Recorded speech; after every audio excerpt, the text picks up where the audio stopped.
Welcome everyone. How's everyone doing? Hello, hello. How's it going? Are we live? I think we're live. I think we're good. I think we're rock and rolling. Welcome everyone. Hope you're doing well. Hope you're doing well. Evening. Here from the UK. Good morning to those of you on the other part of the world.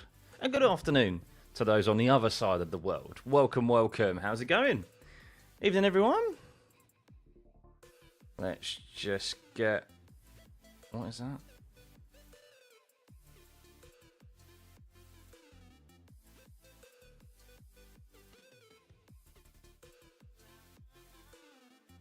Bear with me, guys. Bear with me. Just trying to get my TV coverage up.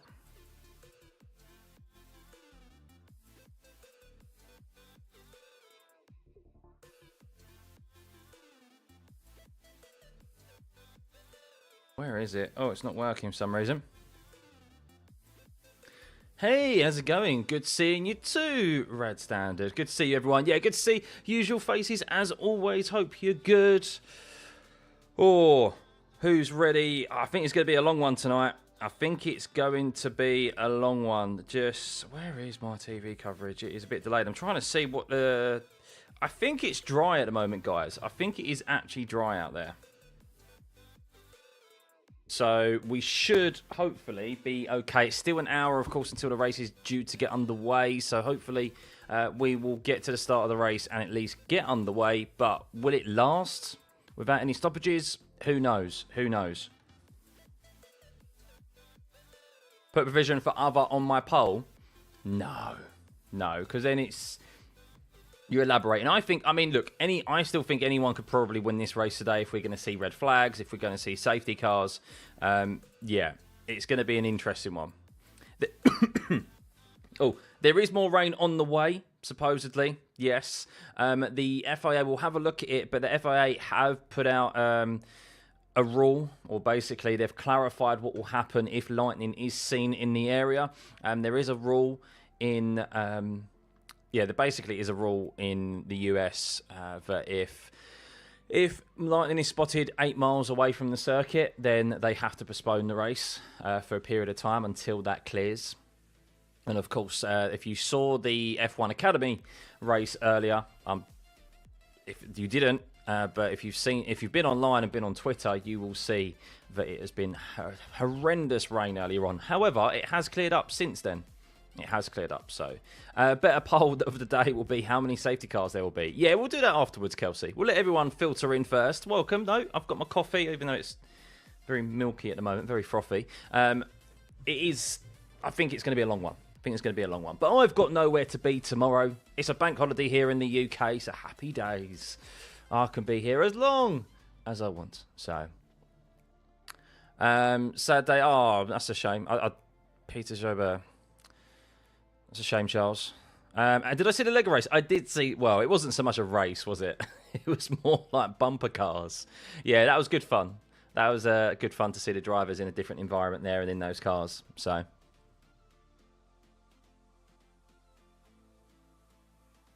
the photo of helmet next to me. There's no helmet next to me.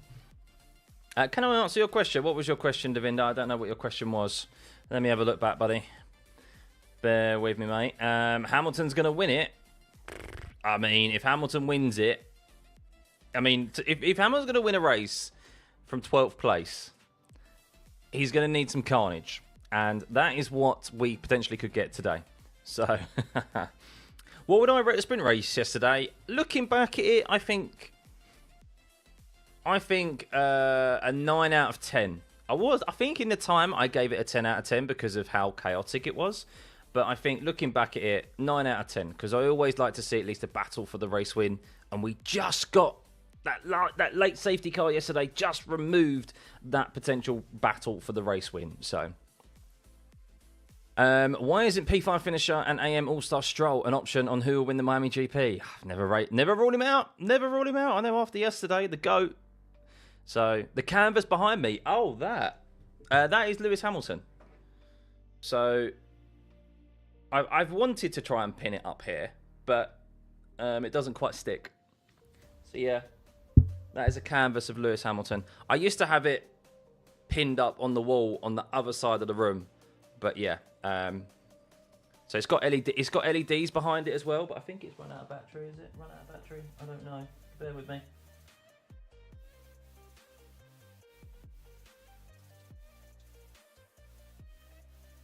Yeah, run out of battery. So there's like purple LEDs behind it as well. But I put on, so. British buyers. One more thing. Formula E had a doubleheader at Monaco and race 2 was in the wet, which was absolutely bonkers and full of overtakes. Yeah, I have seen that Formula E have shown that going around at Monaco is, racing at Monaco is possible. So... you don't always need the fastest cars, do you, to provide good racing. But anyway, we have live data available, and it is going live just now. And we will very shortly have the sighting laps around the circuit. Of course, we're going to tune into them because we saw what happened with Charles Leclerc yesterday on the way round to his grid box, and we know how that ended. So that is definitely something to keep an eye on for sure. What will the weather be in the race? We will have a look. It is predicted to rain during the race. It could even rain at the start of the race. It's dry at the moment, but we have seen very intermittent weather here. Of course, the most interesting races are when we get intermittent weather, when it's not necessarily raining for the whole duration, but when we get wet to dry or dry to wet, etc. And there's a form of strategy involved. Keeps us on our toes, especially me trying to provide all the info for you. We need a wet race to spice it up, as Miami is always boring. Yeah, pretty much. What's my top 3 prediction? So I am still sticking by what I said yesterday. If it's in dry conditions, I said Norris first, Verstappen second, Piastri third. That's my bets.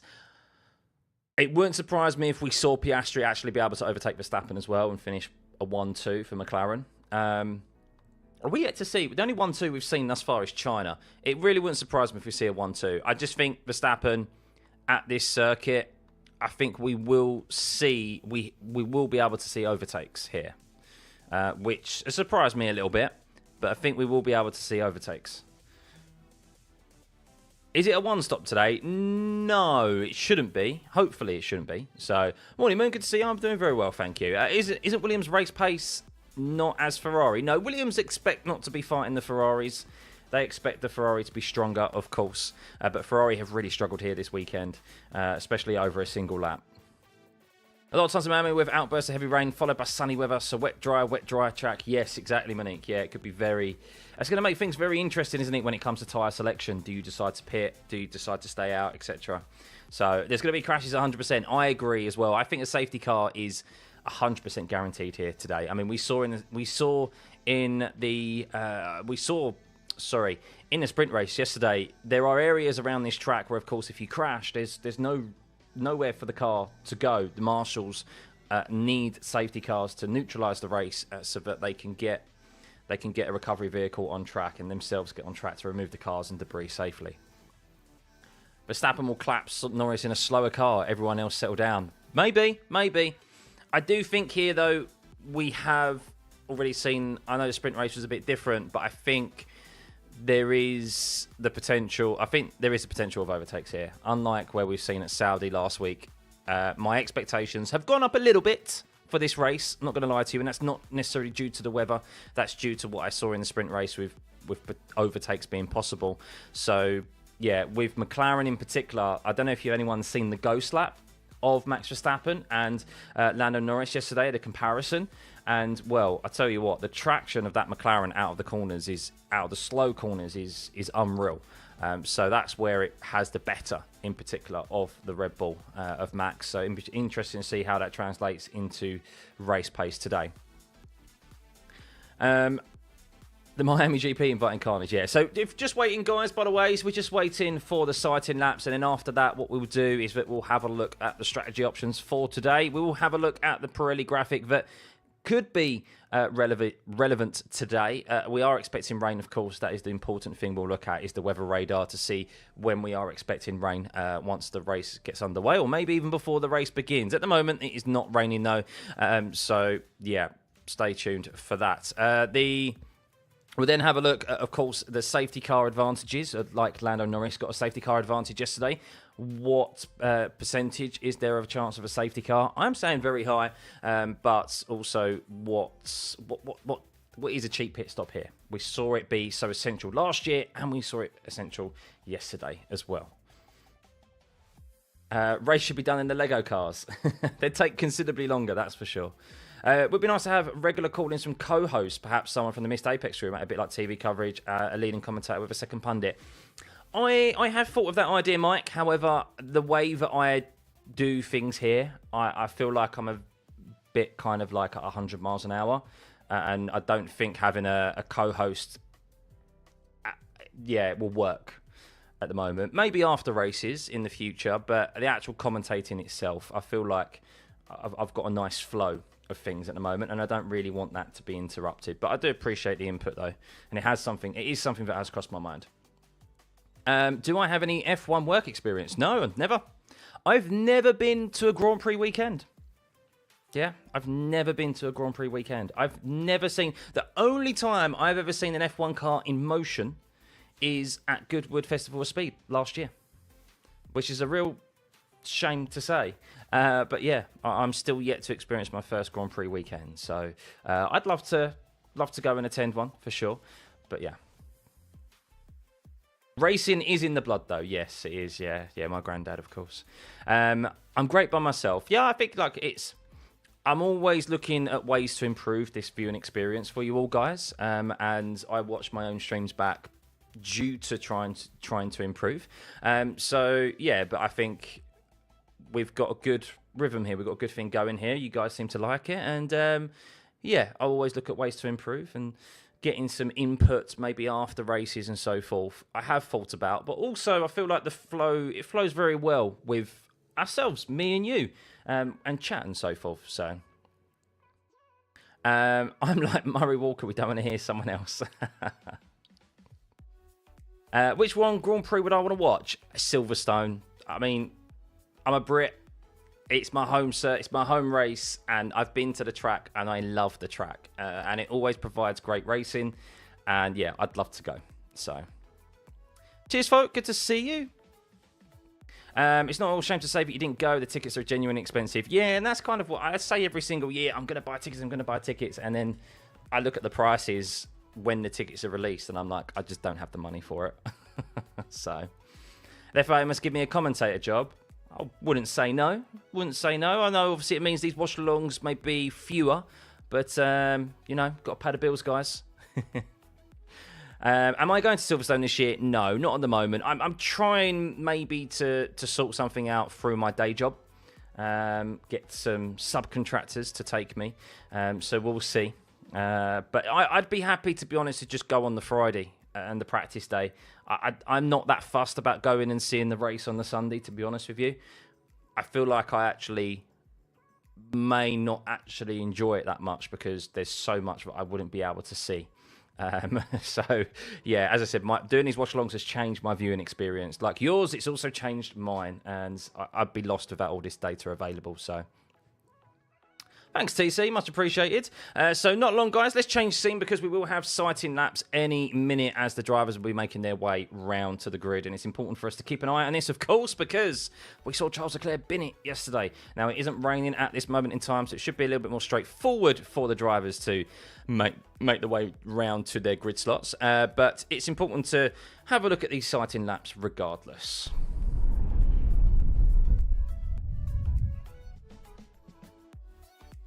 So they're not out there just yet, but they will be any moment. You enjoyed my Goodwood videos from last year? I will do. Yes, I'm going Goodwood. So this year, guys, it is the 75th anniversary, of course, for the... it's the 75th anniversary of F1. So there is a celebration of Formula 1 at the Festival of Speed this year at Goodwood. So I am going on the Sunday. So if anyone has a ticket and is going on the Sunday, I'll see you there. And if you see me, don't be afraid to to tap me on the shoulder and say hello. But yes, I plan. I couldn't not go this year because there's going to be over 80 F1 cars there. So that's going to be absolutely unreal. So yeah, that'll be. I'll be providing you plenty of content from that day for sure. You've been lucky to go to 3 GPs in your life. The worst was Kialami when a driver and marshal passed away. Yeah, that's obviously going to put a very sad note on events, isn't it? Senna last race at Kialami and the Malaysian GP. I bet the Malaysian Grand Prix was good, Charles. Why was Max called by the stewards? I don't think he... Yesterday he was called by... on Friday he was called by the stewards, wasn't he? Not yesterday, so... Imagine it rains on a formation lap. Some drivers pit, some don't. It could be. It could be. Remember Hungary? Do you remember Hungary? When drivers started, it was Lewis Hamilton who started solely on the intermediate tyre. That could be the opposite turn of events where it starts raining and everyone dives into the pit lane. We have seen that in the sprint race, I think, at Spa a couple of years ago as well, where it started raining on the formation lap and half of the field dived into the pits onto intermediates. It turned to be the correct decision because the rain came down considerably more. So yeah, it could be a change up of the order very early on.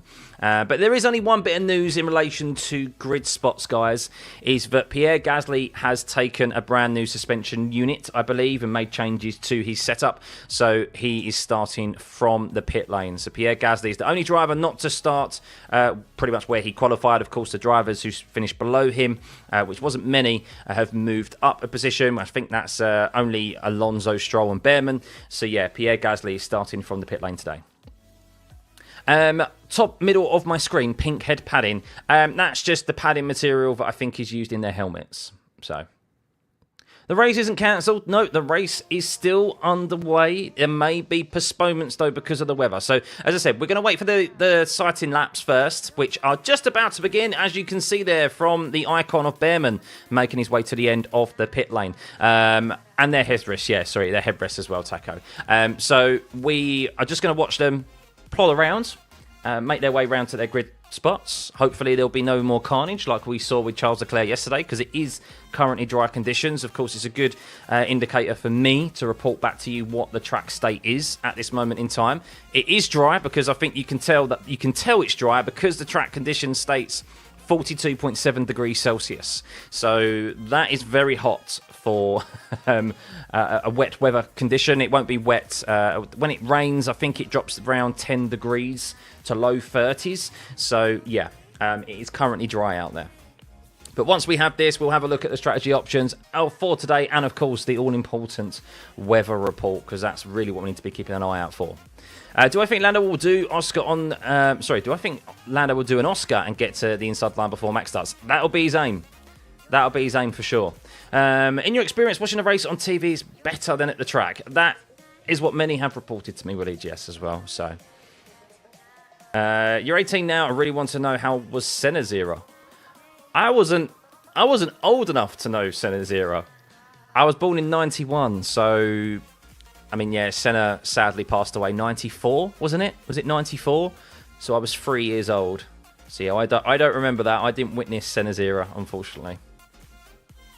My pleasure, Elia. Thank you very much. Thank you for the kind words as always, guys. And I do appreciate, I do apologise, actually. That's what I meant to say, is that if I do miss your comments, your questions, I do apologise. I have watched a few of the streams back and noticed how much I do miss.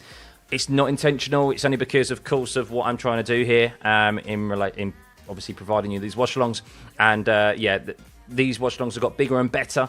I mean, there's over 1,000 of you here already before the race even begins, 40 minutes before the race even begins, which is absolutely brilliant. So, yeah, to get to every single one of your questions just isn't physically possible. But that's why we go live early, and that's why we stick around after the sessions as well, so that we can take it all in and it gives me the best chance to try and get to every single one of your questions. So thank you guys for your patience. On that Saturday, yes, Ratzenberger also passed away that day as well. So it was May the 1st, 94. So it was 94. So yeah, I was way too young. I was just out of nappies. So Exactly, Taco. Yeah, we do have the mods here to try and answer your questions as best as possible as well, and repeat some of the stuff that maybe I have already said in relation to your questions. But yes, green light, pit exit is open. These are just sighting laps, guys. Do not fear. The race has not begun yet. We have 40 minutes, just under 40 minutes until the formation lap begins. But as we saw yesterday, Charles Leclerc binned it on his sighting lap round to his grid spot, but we don't expect that to be the case here today because it is dry conditions at the moment. It was very wet earlier on, so wet that the F1 Academy race had to be postponed. So F1 at the moment does seem like it is going to be getting underway, but there's plenty of time, unfortunately, between now and the race begins for rain to arrive and to completely flip proceedings on its head. But we'll see, no doubt, a few sighting laps from these drivers. They'll make their way through the pit lane on their way back round as engineers will be making their way to the starting grid in preparation for their start procedures. We'll have a look at the tyres in a moment, Anthony. Sorry. We'll have a look at the tyre selection in a moment. Just wait for the sighting laps to be completed, or for the majority of the drivers to make their way around to their grid slots. And then we'll have a look at the strategy options for today and the important weather report, because it's definitely something that we're going to need to... I don't even think maybe the weather report's even that relevant, because it may just completely change on a dime, as everyone keeps informing me at Miami. So... this could go on till 12. It really could, Alfie. It could be a long one today, guys. So I hope you got plenty of coffee, plenty of beverages and snacks, because, yeah, it could be a long one. So appreciate you for tuning in and hunkering down. Piastri's transponder mucking up. Well, it seems to be okay. The one that really messed up yesterday was George Russell. And it's still messing up right now, I believe. Because George Russell is not in the pit lane and is still not out there on track. So George Russell's transponder, I believe, is still not working correctly. I can't see it. Can you guys? So... watching on TV is very good, but on track you have the vibration of the engine. Yeah, of course. You've got the... being at track, you've got... it's like any sporting event. The atmosphere as well. Like, there's... some of the... I've been fortunate to go to some big sporting events, and yeah, and some big stadiums, and yeah, the atmosphere is great, and that's obviously what you don't get translated and what you don't feel at home. So I do understand it. Do they use specific tyres for the sighting laps, or are they used from their own tyre pool? So they're used from their own tyre pool. They can use whatever tyre they want to use. They don't have to start on that race tyre either, so it can be a set of used tyres. Yeah, there's nothing. Whoa, Mike, thank you for the super chat. Much appreciated, buddy. Much appreciated. You know what? I haven't got the alert sound on. We need the alert sound on for that. Hang on a second. Hang on a second. Hopefully this will play. Is it playing? No, it's not playing. Is it playing? Did that play a sound or not? I apologise. Did it come through? Did you hear anything there? I didn't hear an alert, unfortunately. But if it did, thank you. Anyway, Mike, much appreciated. £10. Please set up a crowdfunding page to get you some Silverstone tickets. We thought with K subscribers would be no problem. Here's your contribution. I appreciate that, Mike. I appreciate that. The problem is that if I do start that, you guys are in effect crowdfunding me, not providing you guys a watch along for Silverstone. So might be a bit of conflicting bit there, but no, W Mike, thank you, much appreciated as always. Always appreciate your support, and everyone else as well. Everyone who just keeps tuning in. As I said, I know there's plenty of you. I see you guys who have never even input something into the chat. Don't worry, I'm the same. I watch plenty of streams, and I'm not really a chatter either. I just sit back and enjoy the content. So I appreciate everyone who keeps tuning back in. What's my opinion on the Ferrari's team car at the moment? So the Ferrari, should we talk actually some F1 at the moment? Ferrari's team car, it's not very good, is it? It's not very good. I read an article that was very interesting around a technical article, really, but I still don't fully understand. But you may have heard of the term anti-dive. And basically, you would have known or maybe have heard that Ferrari changed their concept of their car at the start of this season from last season. They went from a push rod system to a pull rod suspension system, something that Ferrari, I don't think, have ever really utilised before. They've always been push rod rather than pull rod. And what that's done is that it's a new concept that they've developed the car around for this season, which had raised a lot of eyebrows, because why would you go for a brand new concept car in the last year of a set of regulations when you ended the last season arguably on par with the McLarens, depending on which race circuit you turned up at? And, well, what's happened is that there's this term called anti-dive. It's a technical term used to basically stop the pitching of under braking, to stop the pitching of the nose diving into the tarmac. That's the very basic terminology of it, my limited knowledge of it.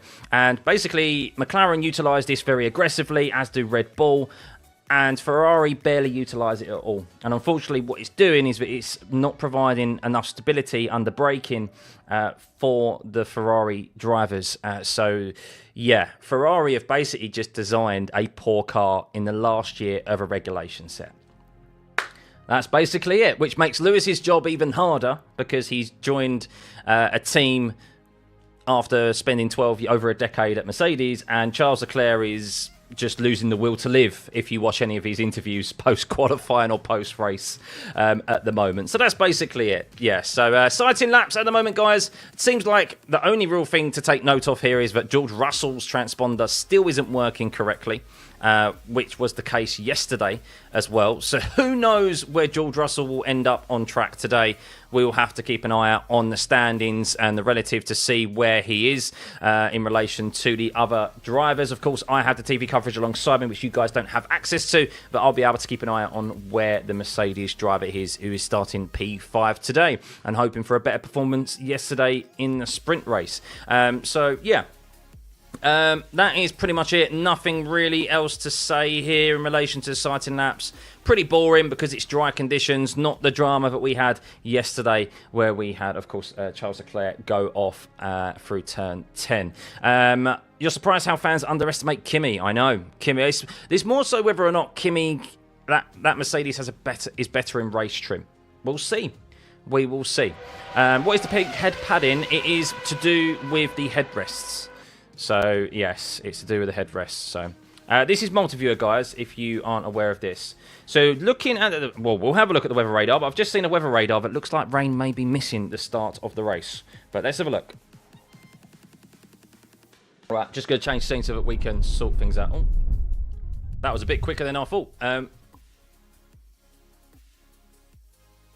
Let's get ready and get my strategy options and stuff up for you.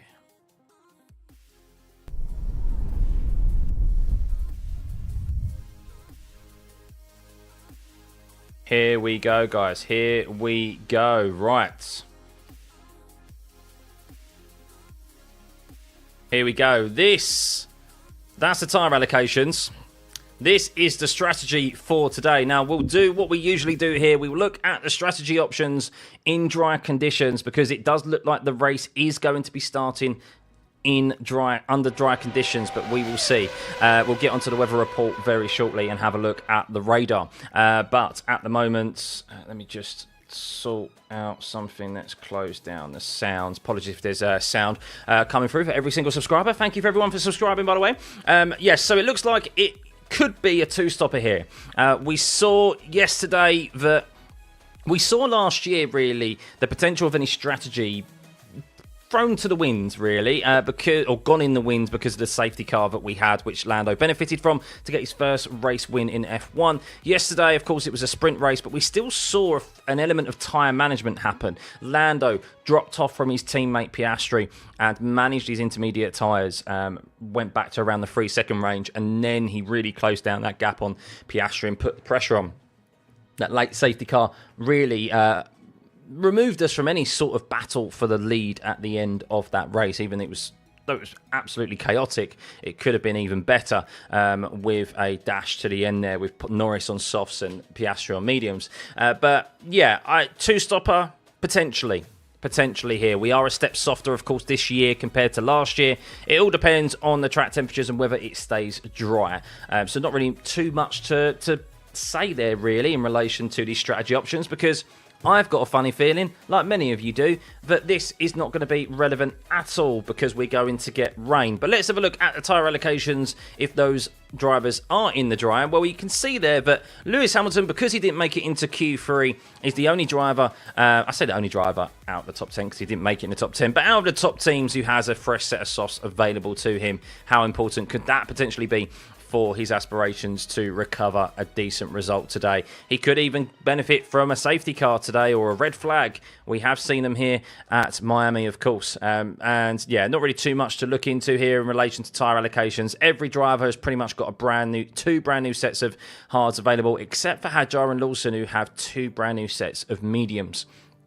And well, the pit lane lost time. Well, we saw Lando Norris last year benefit from the safety car, and we saw him benefit from it yesterday as well, which is why he was able to get out ahead of Oscar Piastri. And well, there is your reason why. 9-second advantage, under green flag conditions, to pit in under a VSC or a safety car. That is because everyone else out on track has to go within a delta and considerably slow down. While you're in the pit lane, you gain considerable more time, and that's exactly what Lando benefited from while the safety car was called while he was in the pit lane. So yes, that is why it isn't so important. Interestingly, we've had no red flags here. Even when there was that massive crash with Lando Norris and Pierre Gasly in the first year here, it wasn't a red flag. So the race is on TV, but listen to my commentary. Thank you, truly. Much appreciated. I thought it was late, but it's not even started yet. Not yet. No, under 30 minutes until the race begins. It is still beginning under normal conditions because we need to look at the weather, don't we? That's the key thing here. We need to look at the weather. And, well, this is the radar for today. And I think it's prudent for us to go really back to 3 o'clock. And it's saying we may have a shower that has come through just before this. So if we look at, this is pretty much, I think the Miami Stadium, the Hard Rock Stadium is here. It's around here, I think. Those of you, or maybe a bit higher than this. So I think then the rain may just be missing. This rain cloud may just be missing the start of this race. And then looking at that, for the first hour of the race, we won't be getting any. We'll refresh it to see if it's updated itself. Let's have a look. And go back into this. So it was around here, wasn't it? Is where the stadium is. It may... It's got potential, isn't it? It's got potential to hit.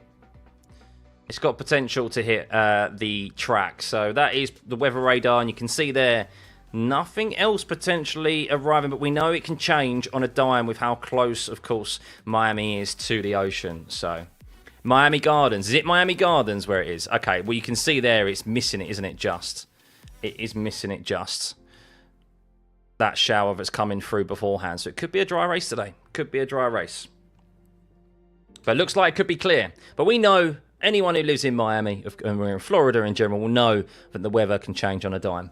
So Turn 1 should be crowded at the start. Yes, it most definitely will be. But if there is lightning, and this is the key factor here, is that if there is lightning seen within 8 miles of the circuit, that supposedly is a rule out in the US for race circuits, they have to postpone the race. And that, of course, could throw a spanner in the works to many. And we can see here, this is the BBC editor, the lead editor for F1. The FIA has issued instructions relating to the risk of lightning at the Miami Grand Prix. In that event, the race will be suspended and the cars will be returned to the garages, understandably. A restart order will be issued no less than 18 minutes before the expected start time. Did I know that the weather in Miami could change on a dime? I've said that a few times, haven't I? So where's Miami? Where's my Miami shirt? Which one? What, my floral shirt? It's packed away in a suitcase. Or my Ferrari shirt. I'm not wearing the Ferrari merch because I feel like I've worn Ferrari merch the last 2 times I've worn it this weekend. Ferrari have done very poor. The one time I didn't wear it, Lewis Hamilton got P3 in the sprint race. So today, the Ferrari merch is staying off, and it's staying hung up in the wardrobe until we head back, until we're back in a couple of weeks for Imola. My shit shirt, George. Yes, my shit shirt. I should have put that on, to be honest. You said you would wear Mercedes merch yesterday. Did I? Did I say that? There was so much that went on yesterday, I completely forgot. Been on a delay due to lightning. Maybe. But yes, that is it, really. The weather does look like it's going to be clear. Everyone is out there at the moment with shades out, guns out in Miami. So, yeah, bone dry the circuit is at the moment. Very stark contrast to what it was earlier on. Only an hour or so, really, earlier on with the F1 Academy. Give us a PO box to send you stuff, and I'll send you a Stroll shirt. I mean, look, I'm all up for free gear, guys. If you want to send me free merch, I'm here for it. Guns, not. No, yeah, I know what you mean. Yeah, I was talking about the US. Sorry, I didn't think that through, did I? Not literal guns, as in firearms. Guns, as in, your arms. That's my bad. Forgot where we were racing. Rolando, please, that question has been asked. This is multi-viewer. So, $9.99. Thank you, Gohan. Thank you, Gohan. Gohan has transcendence. Gohan, DBZ days. It's your city, and the weather in Miami is bizarre, like getting how out of nowhere bizarre. Yeah, so I think we should really take this radar with a pinch of salt, because, yeah, it can change very quickly. Is there a site they sell cheap F1 merch from past seasons? I don't know. They're probably considered classic now, aren't they, these days? Classic shirts. So you said it. Please don't put it. Don't want any extra. No, I'm not going to jinx anyone today. I'm sticking in the plain tops that I've got. No merch today. It is staying. So so Miami Gardens is where it is. So yeah, looks like we're not getting any rain for the start of this race at least. But who knows? So you see that south of Miami there, south of Miami Gardens. It is close, but you've got some Mazepin brown undies. But yeah, thank you for the 999 there, Gohan. Thank you. Much appreciated. And everyone else in the chat, by the way, over 2,000 of you here right now. If you continue to hit that like button, it'd be much appreciated. Let's get us over 1,000 likes before the race gets underway. That'd be really good. But yeah, not really too much to report, guys. The strategy options, well, if it is going to be dry, this is what we have in store for us. A potential one-stopper. But I don't think it's going to be an easy one-stopper today. That's the key factor. I don't mind if there's one-stoppers, but you still have to have a bit of management. I mean, we have seen here in the past where the one-stopper, people started on the mediums, and those who are out of position, the alternative strategy was better. That was 2022. I think the first year we came here. Sergio Perez was on pole position, started on the medium compound. Max started on the alternative strategy. I think he started in 9th, didn't he, on the hards. And that hard compound tyre just lasted forever. It was a quick tyre. He went quicker and quicker and quicker. And he was able to gain track position on his teammate. And everyone who started on that alternate strategy actually gained positions rather than those who were on the so-called optimum strategy, which was the medium. However, we are a step softer than last year. That could play an influential factor into tyre management today. In particular, the temperatures of the tyres. Don't be surprised if Lando Norris isn't able to get past Max Verstappen in the first corner. Do not be surprised if Lando decides to drop back by 3 seconds. He did this last year, and he did it yesterday in the sprint race, and then he goes on the attack at the end of the first stint. What's a driver's parade? A driver's parade is when the drivers go round on a flatbed truck, or they go round in some classic cars, or today in Lego cars, and they go around the track. They do a single lap, and it allows the fans, they say hello to the fans, and it gives the fans at the racetrack an opportunity to see the drivers in person, up and close. Not quite up close and personal. So yeah. That is indeed, George, listen to the missus, guys. Listen to the missus. What she says is true. She's always right. She's always right, guys. The missus is always right. So, yeah, if she says it, then it's correct. But, right, yeah, that's it. Time allocations. I mean, I still think while we may see drivers do the two-stopper, is it a step stopper for saying? I'm just thinking here, guys. Is there potential here for it to be a two-stopper? Yes. It all depends how that medium tyre lasts. Well, no, actually, it's more so the hard compound tyre. It's more so how that hard compound tyre lasts today. Because if it lasts like it has done in the past, no rhyming intended there, it's going to be an easy one-stopper because that's what we saw in Saudi. It's what we've seen at Suzuka. Hopefully, it's not going to be the case here because temperatures are a bit higher and there is a bit more load put on the tyres. So, hey Stephen, good to see you, mate. You did not watch qualifying for the main race. No worries, no worries. We'll update you on what the starting grid is for today. There is only one change from the starting positions yesterday. If you were just tuning in, guys, that's Pierre Gasly. He has changed his setup. He's got a new suspension unit in the car, and he is starting from the pit lane. But he was down in the bottom 5 anyway, so it makes sense for him to do that. She who is must be obeyed, Pete. Yes, she is. What if the interconditions last 2 laps? Well, if they last 2 laps, then we're going to have a really topsy-turvy race. As Jackie Stewart is doing God's work in for Martin Brundle and getting Jackie Stewart to get celebs to talk to.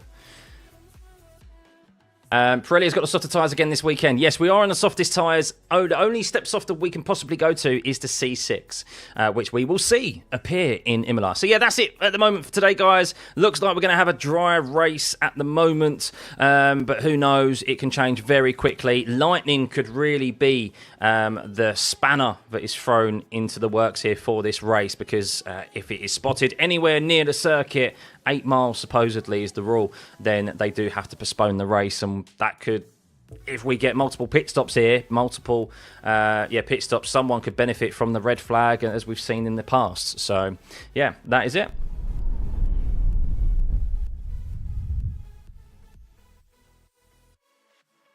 Right, let's just get everything else set up and then we're good to rock and roll, guys. And it's just a waiting game to the start of the race. We'll run a few more polls as well. Get your votes in, guys, of who you think is going to win this race. At the moment, Max Verstappen is leading with a 47% votes there, split between Norris and Piastri. Antonelli, not many of you have faith in the youngest pole sitter in any form of F1 ever. He is by a few days, I think he is the youngest pole sitter, the young Italian. Can he says he's getting very bolshy, isn't he? He was like, I've got something to return to Piastri tomorrow, because of course Piastri sent it down the inside. I say sent it down the inside. He was controlled down the inside and used the rules to his advantage. I don't like those rules, but that is the way the racing rules are written at the moment. So that is why he was able to hold on to that position yesterday while not being completely fully ahead at the apex. That is the rules. They have changed. Let's just get everything up and ready, and we should be good to rock and roll.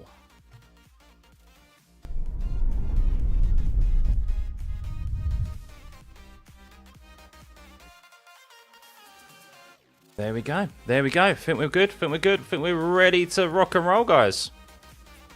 Let's move everything over, because we'll probably need multiple tyres today.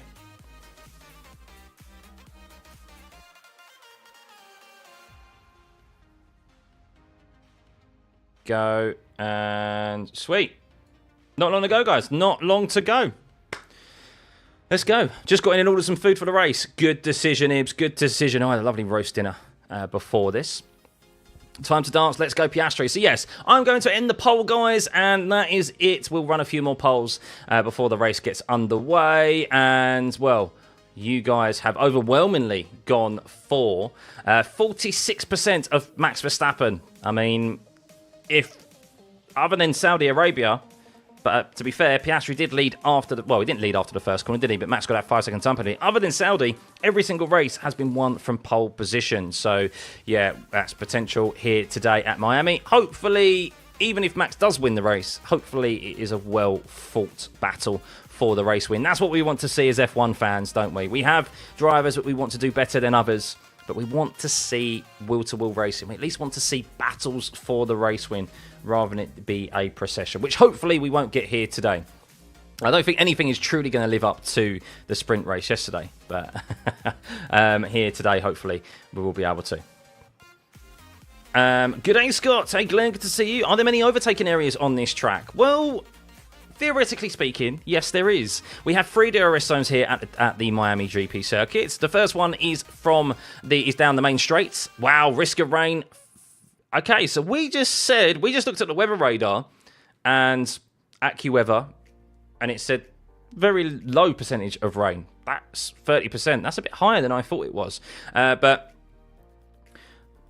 it's not, by the way, just listen to the US national anthem. It's nice to hear someone just actually normally sing an anthem rather than put their own spin on things. But yeah, sorry. Just as a diversion there from what I was listening in my other ear.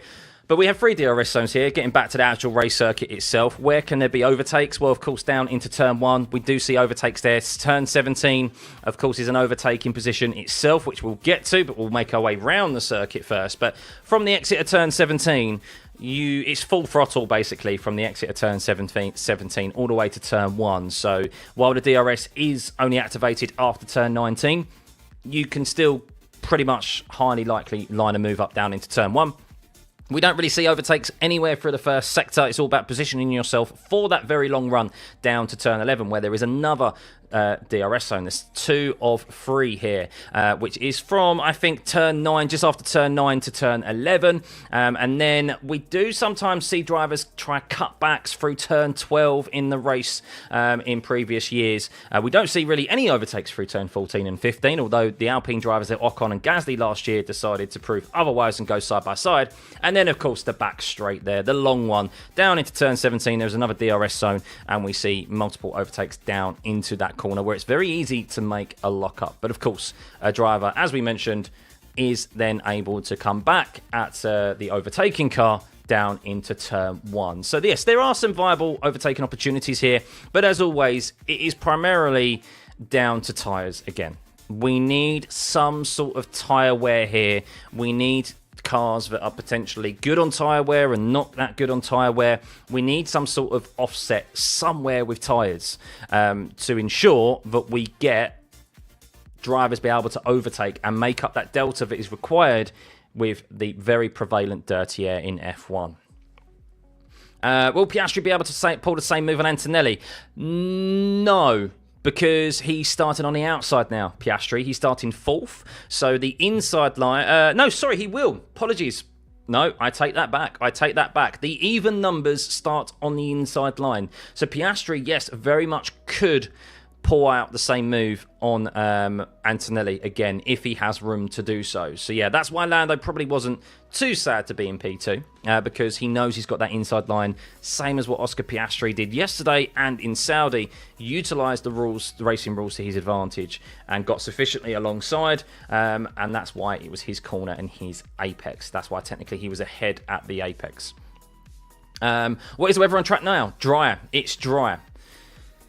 Very dry. So, yeah, it looks like it's going to be starting dry. Who knows what will happen after that. But, yes, thank you guys for everyone tuning in. If you could hit the like button. Let's get this stream to 1,000 likes before it begins, eh? Before the race even begins. We've got just over 11 minutes until the race gets underway. No rain at the moment. 30% chance, though. So that could change, of course. Let's move this out a bit more because I want in particular... So what I want in particular, guys, is if you want to know if it's raining, I'll do, of course, my best to keep you guys as up to date. But there is only so much that I can do to keep up to date. However, if you want to know if it's raining, it will be indicated up here. There you go. Rain? No. That's what it says at the moment. No rain at this moment in time. So... that will tell us if it is raining out on circuits. So, yeah, I think that's going to be very important today, guys. Very important. Hey, Jesus. Watching from work in Cancun. Lovely, lovely. You have me on one screen, Twitter, hashtag MiamiGP feed on a second screen. Who needs Sky? Exactly, Mike. Exactly. I mean, I do use Sky, but I use it as a replay tool for you guys to inform you of exactly what happens, to give you guys the important details that, of course, you tune in to this watch-along for. Because I appreciate that there's a number of guys who do it out there now. And yeah, it's tough out there, you know. So yeah, thank you for tuning in as always. No tire information. Is there anyone on hard going for a long first session? I imagine there may be. Yes, Christopher. So you've just unfortunately missed the tire strategy options that I showed. It is predominantly going to be a one-stop. There is an opportunity for two stoppers here. It is either a medium to hard tire compound one-stop or a hard tire to medium compound one stop. So there will be those, i.e. I think maybe Lewis Hamilton, who starts on the hard compound tyre, goes long, maybe, and hopes that hard compound tyre is a much better race tyre than the medium. We have seen that here in the past. Of course, 2022, we mentioned Max on the alternate strategy to his teammate, started down in 9th, Perez on the optimum on mediums, and it was such a better race tyre than the medium, but Max almost ran it for the whole race, and yeah, got the job done pretty easy. Do I have the day off tomorrow? I do indeed. It is bank holiday here in the UK. So lovely, lovely. You plugged me on Instagram. Thank you, Ted. Much appreciated, buddy. You're driving interstate, so I can't stop to watch the race, so I want the non-distracted radio option. You can just turn your phone upside down, Renault. Or I think it's actually maybe it's only YouTube Premium where you can minimise the stream. Actually, I think that's it. So, what is my worst F1 rule at the moment, Miriam? The racing rule that has been... The racing rules. Can I just group them all together? The racing rules in general, I think, are just an absolute mess. And only F1 makes racing this difficult. No other motorsport in the world makes racing as difficult as F1. So yeah, that's my worst rule in F1 at the moment. So, thank you, Ian. Much appreciated. Southend on Sea. Oi, oi. Albon did get a penalty. He got a reprimand. So Albon got a penalty in the sprint race for the safety car infringement, but he got a reprimand yesterday for a pit lane infringement when everyone was waiting to get out of their pit boxes and waiting to start Q1. So yeah, he was quite fortunate there. So it would have been a real shame for Williams, who was starting 6th and 7th today. Big points on offer for the Williams. Sainz did say Ferrari isn't his fight. He does expect Charles Leclerc to breeze past. He has seen the Ferrari be quicker in race trim at previous circuits. So if the Ferrari does catch up to them, as much as it pains him to say it, of course, it's not his fight. It's not Williams' fight. So, hey, James, welcome, buddy. Could Williams get higher than Ferrari in the Constructors this year? No, I don't think so. Not over the full race year. Not over the full season. No, I don't think so. Do I think Hamilton needs a safety car to get a good race? Yes. Yes, he needs a safety car or a red flag for him to really have a decent race today. I still expect him to score points, but for him to finish anywhere in the top 5, he needs assistance. That is for sure.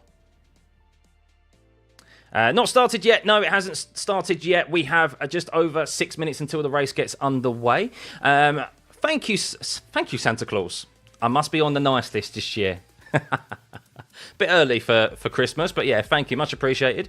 Ferrari strategy equals Red Bull problems. Do I reckon Antonelli will finish higher than Piastri? I mean, I personally, my predictions, guys, are that Piastri will finish ahead of Antonelli. I think it's going to be Norris 1, Verstappen 2, Piastri 3. I just think the McLaren, I think here at this circuit, we will potentially see some carnage happen today with weather, or even if it's dry conditions. I think the Red Bull will actually struggle with its tyres more so than the McLaren. Interesting though, guys, very interesting. Track temperature is falling right now. That is something else to indicate that there is potential rain in the air and on the way, because the track temperature, it doesn't rain generally, what we've seen this weekend, when it's been upwards of 40 degrees. It was 42 degrees when I started this stream. It is now 37.4 degrees. So I believe rain could be on the way as it currently stands, looking at that track temperature falling. Because the only way it falls is if the track becomes more overcast, of course, and the sun goes in. And of course, the ambient air temperature changes as well. So keep an eye out on the air temperature and the track temperature today, guys, throughout the duration of this race, because that could be that rain is potentially on its way.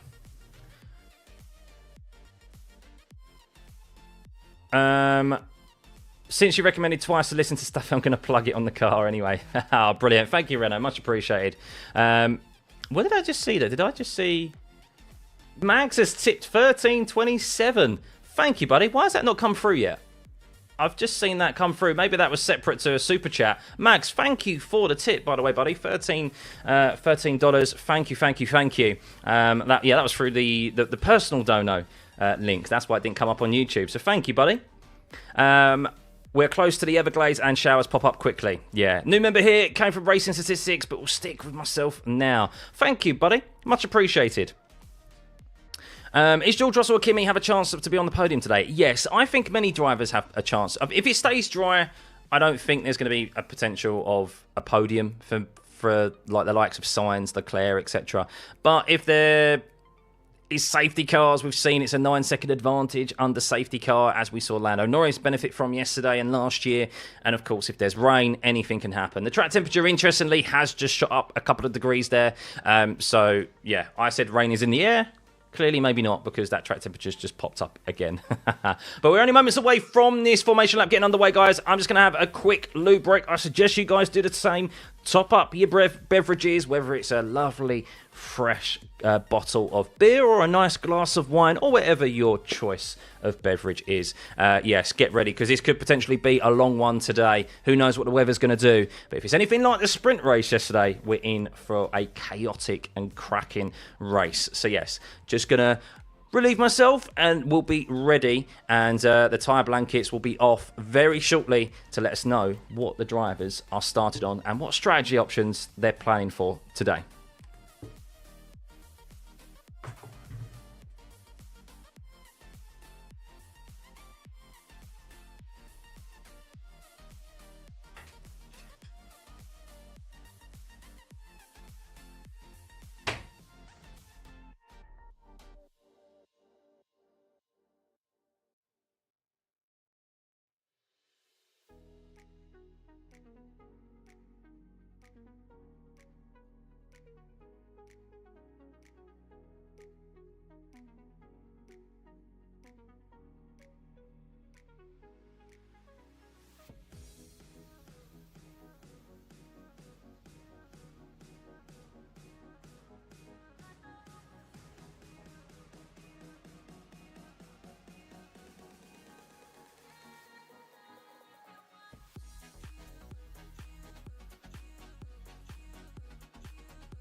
I'm back. I'm back.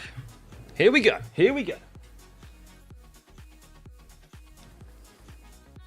Here we go, guys. Here we go. Interesting fact that I just heard in my headset, guys. This race has never been won from the front row. In the 3 years that we've been coming here, no one on the front row has won this race. Lando won it from 5th place last year. The year before that, I don't know where Max started. And the year before that, I know Max started in 9th.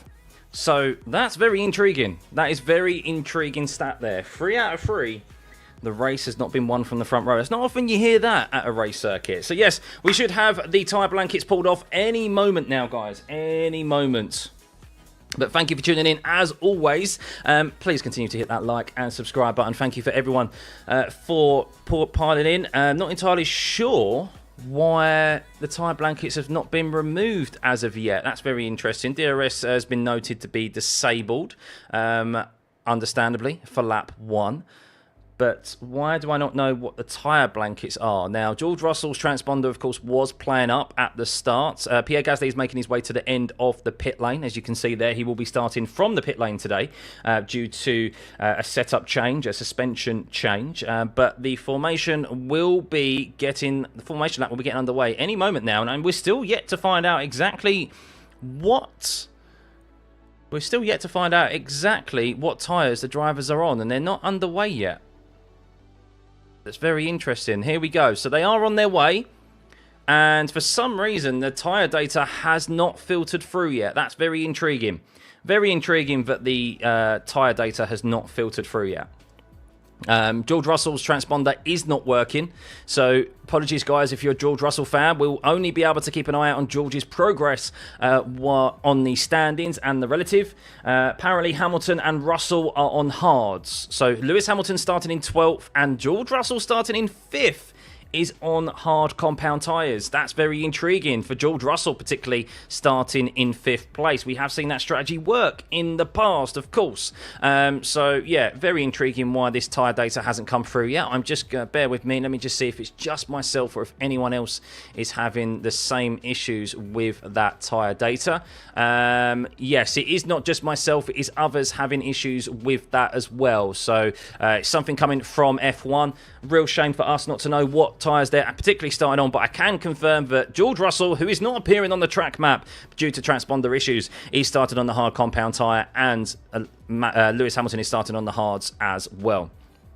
Hamilton leaving Mercedes was a big mistake. Oh, you think so? Well, we'll see. We'll see in the long run. Personally, I don't see it being an issue. But here we go, guys. Here we go. Not long until this race gets underway. It is a dry start to this race, guys. Let's run through our grid order, shall we? It is Max Verstappen starting on pole position. He pits Lando Norris into P1, once again beating those McLarens. Max Verstappen never ruled him out. Lando Norris in P2. It was potentially his pole position yesterday, but with an error in the last corner, he lost a considerable amount of time to Max, and he's starting in P2. But will he be too upset at starting on that inside line and maybe utilising the move that Piastri did on Antonelli yesterday in the sprint race? Kimi Antonelli, what a great weekend it's been for him so far, of course, looking for better fortune in the race than he did in the sprint race yesterday in P3. Piastri starting P4 on that inside line again. He is looking to do exactly what he did to Antonelli in the sprint race yesterday. Today, George Russell, as we've got confirmed, starting on the hard compound tyre. He is out there, guys, but he's not showing on the track map due to transponder issues. Sainz in P6, as well as Alex Albon in P7. Who knows what Williams have on offer today? Good pool of points for the Williams drivers with their rivals in the Constructors' Championship starting way further down. Charles Leclerc in that struggling Ferrari. What can he do this weekend? He's a man who seems very distraught at the Ferrari's potential this weekend. Esteban Ocon doing wonders in that Haas to be in P9. He's looking for points, as Yuki is as well, to climb up this grid starting in P10. Isaac Hadjar in P11. Lewis Hamilton, who is starting also on the hard compound tyre, in P12. Bortoletto is 13th. Doohan in 14th. Lawson 15th. Hulkenberg 16th. Alonso 17th. Stroll is 18th. And Ollie Behrman is 19th. With Gasly starting from the pit lane in P20 due to a setup change. So here we go, guys. Race start about to get underway. Formation lap has been completed. The track is currently dry. And, well, we are moments away from the Miami Grand Prix getting underway. It was chaotic yesterday in the sprint race. Will we see a repeat today? Not starting on wet weather tyres or intermediate tyres. We are starting on dryers. But Ollie Behrman makes his way to the end of the grid there. It is lights out. Here we go, as they head down to the first corner. And who has got a decent start here? Lando Norris will be looking to send it down the inside, just like Piastri did yesterday. And has he been able to do so?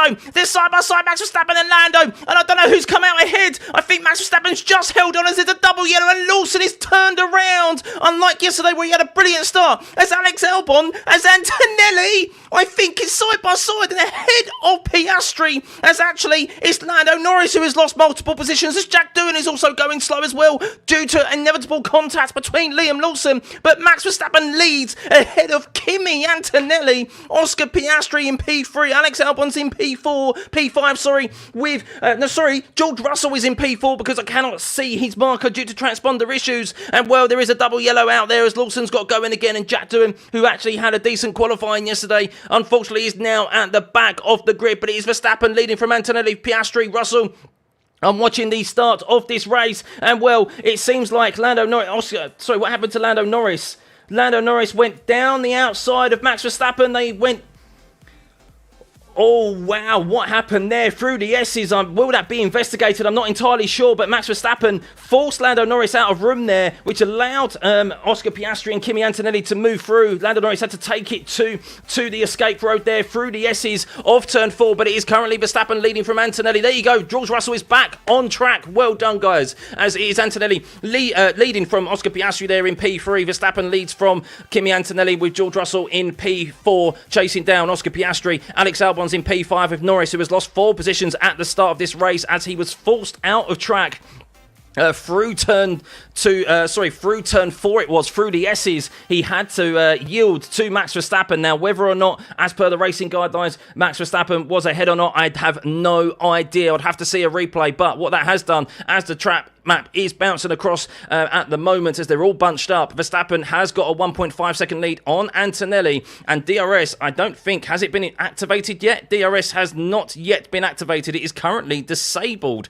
which is very interesting. Not entirely sure why DRS has not been enabled as of yet. Normally that is the case after a single lap, and there's a yellow as Jack Doohan has stopped, and this could be a safety car. It's a VSC deployed very early. Unbelievable. Apologies for the lack of data, bit on the choppy data that we just received from Miami here. F1 slacking again at the start of races, but Jack Doohan, I'm waiting to see exactly what has occurred at the start of this race. It was very chaotic. There is a VSC, so Jack Doohan may have pulled his car off to a safe place, but what that has done is neutralised the race. The drivers have to go at a consistent delta. They are not able to close up the gap from when that VSC was deployed, so Max will still be leading by around the 1.5 second mark, 1.6 second mark, but I'm wanting to see a replay. Lando definitely lost out due to Max Verstappen. He actually got alongside Max and made a very good race start, guys. He didn't bottle the start.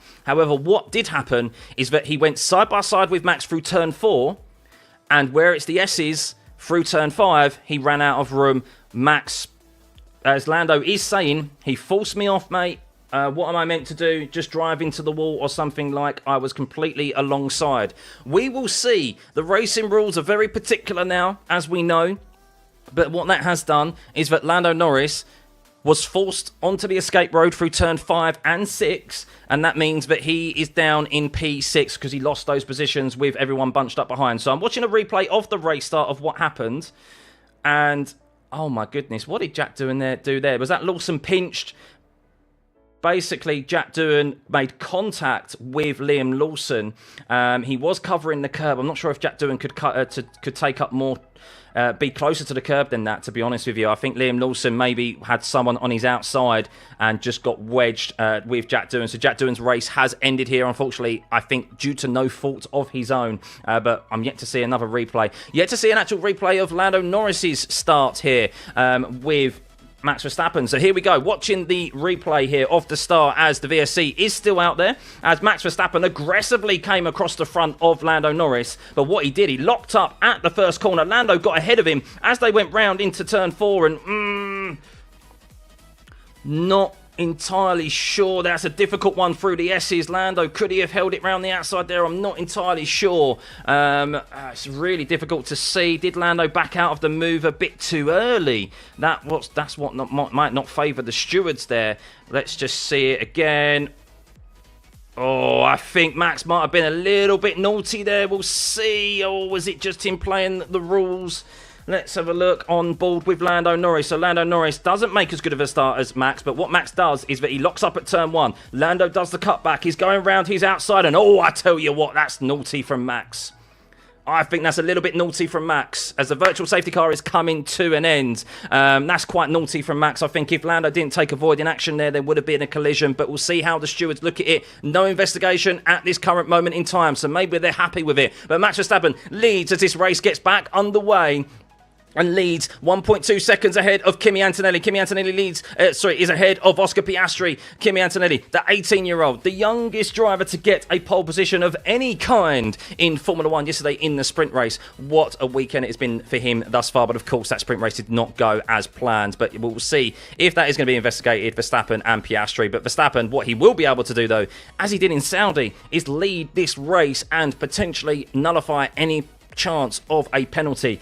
We have seen leniency, of course, in lap 1 as well, with only 5-second time penalties be afforded, whereas maybe it should be a 10-second. But Max, the way he's going at the moment, unless Piastri can get past Antonelli, as he is looking to do so in the toe of Antonelli here, and DRS is enabled now, thankfully, and for Piastri, that's a comfortable move for him on Antonelli, and he is up into P2, and our World Championship leader, Oscar Piastri, will be looking to close down the gap of Max Verstappen as well. I'll tell you what, I think Max maybe had just a little bit of a wobble there through the under braking, because that gap has just come down to 1 second, or under 1 second. They're down into turn 11, so I'm not entirely sure what happened there with Max. Yeah, you can see there a 35.126 through the middle sector, so Max did have a little wobble under braking into turn 11 where Piastri was able to gain there, but you can see Lando Norris is being chased down by Alex Albon, who is in P6 at the moment. So Norris did gain a position. Norris is in P5. It did gain a position on Alex Albon there at the restart of this virtual safety car, as the drivers behind the Stake F1 drivers in 13th and 14th are going very close as it currently stands. But if you're just tuning in, guys,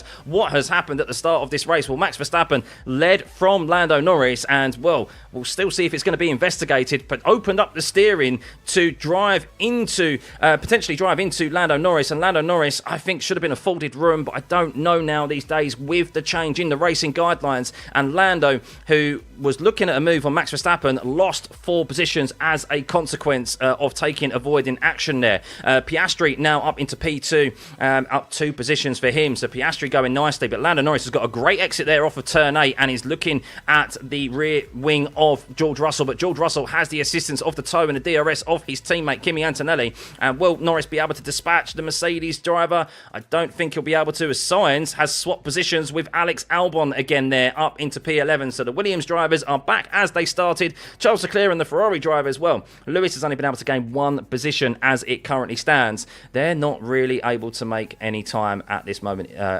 in this race. But what we don't know are the tyre allocations at this moment in time. I can see from the TV coverage that Lewis Hamilton is on the hard compound tyre. George Russell is also on the hard compound tyre. And those are the only drivers that I can see that are on the white wall tyre at this moment in time. So they are going for the alternate strategy, as Lewis Hamilton just sent the dummy on Isaac Hadjar, by the way. Isaac Hadjar completely outbroke himself into turn 1. Hamilton said, thank you very much. That'll be probably the easiest overtake of Lewis Hamilton's career. But as we are 6 laps into this race, Max Verstappen leads from Oscar Piastri by 1 second. Kimi Antonelli is in P3. George Russell is in P4 on that alternative strategy on the hard compound tyre. There is potential of rain in the air. No further investigation for Doohan and Lawson. Really surprised that Max's lap hasn't been noted. There we go. Finally, 6 laps into this race, the incident between Verstappen and Norris has been noted.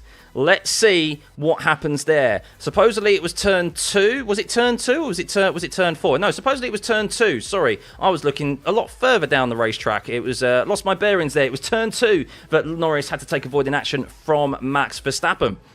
But guys, if you are enjoying this Miami Grand Prix just like you enjoyed yesterday in the sprint race with 9,000, over nearly 10,000 of you here in this stream already, please hit that subscribe button and that like button as well. We're not even at 1,000 likes yet. It'd be much appreciated, guys. But Oscar Piastri closing down on Max Verstappen, under braking into turn 11, but then loses that time through the tight, twisty section of turns 12, 15, 14, 16. But let's see if George Russell is going to be able to defend here from Lando Norris, who is, of course, looking to regain those positions that he lost at the start of this race. He was looking at no further investigation for Verstappen and Lando Norris. Oh, I think personally, I think Max is very lucky. He's a very lucky boy to get away with that one. Haven't seen I haven't seen an onboard of Max Verstappen, but yeah, think it's a little lucky. That's just me, but we still go racing, and Max Verstappen leads at the moment.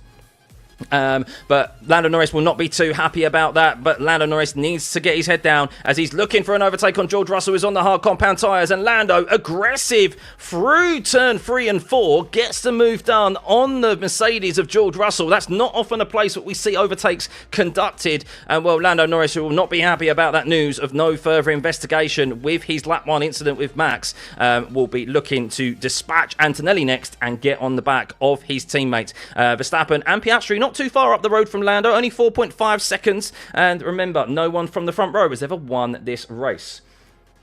As Piastri was asking, does Verstappen have damage or a penalty? And they went, no.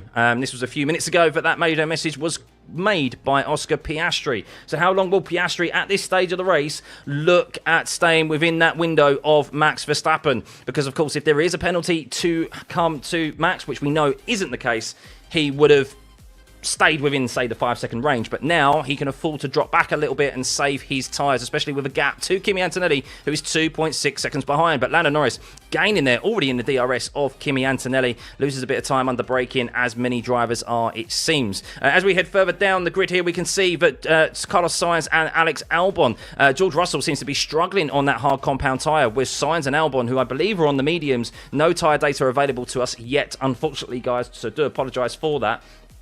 They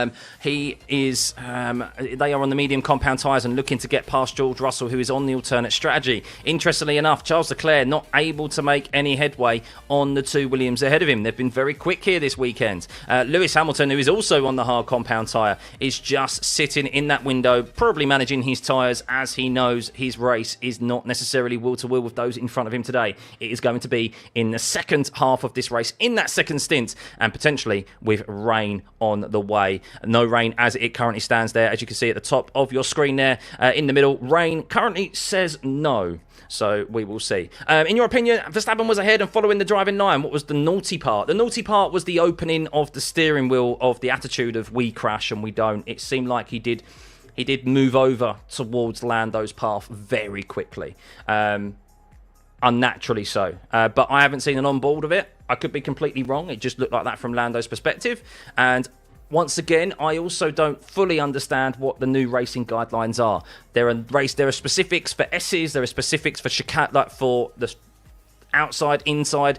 I'm not entirely sure, so that's one that initially that's my first thought. But I'm happy to change my opinion if the data that I see and the rules, etc., label otherwise. So yeah, Norris on the attack of Antonelli, as Oscar Piastri is also on Max Verstappen as well, which is very intriguing. So Oscar Piastri looking to try and take the lead of the Miami Grand Prix here, and Lando Norris looking to try and get back into the top 3 of this race. Of course, Lando did start second today, went side by side with Max, as we just mentioned, but came out second best. The stewards decided there's no further investigation, so Lando just has to get his head down and crack on with it. But Max under pressure from the other McLaren, our championship leader at the moment, Oscar Piastri, who did lose, unfortunately, the race win yesterday due to that unfortunate safety car, which Norris benefited from. He is looking to take control of this race today with 49 laps left remaining and try and overcome anything that could be thrown at him. But Norris, DRS open on the Mercedes, and it looks like a comfortable pass for the McLaren of Lando into turn 11. Looks like he's held on to it. Antonelli can't come back at him, and Lando Norris is now up into P3. There we go. Lando Norris back up into P3. Oscar Piastri still trying to gain on Max Verstappen there. How much does he gain down this back straight? DRS will be open any second now with the toe down into turn 17. Will he be able to push Max Verstappen and force him into a mistake? As rain is expected lap 14. Heavy. It's going to skirt the circuit, first hitting turn 7 and 17, then should cover the whole circuit. Lap 14. 5 laps time, ladies and gentlemen, is when rain is forecast.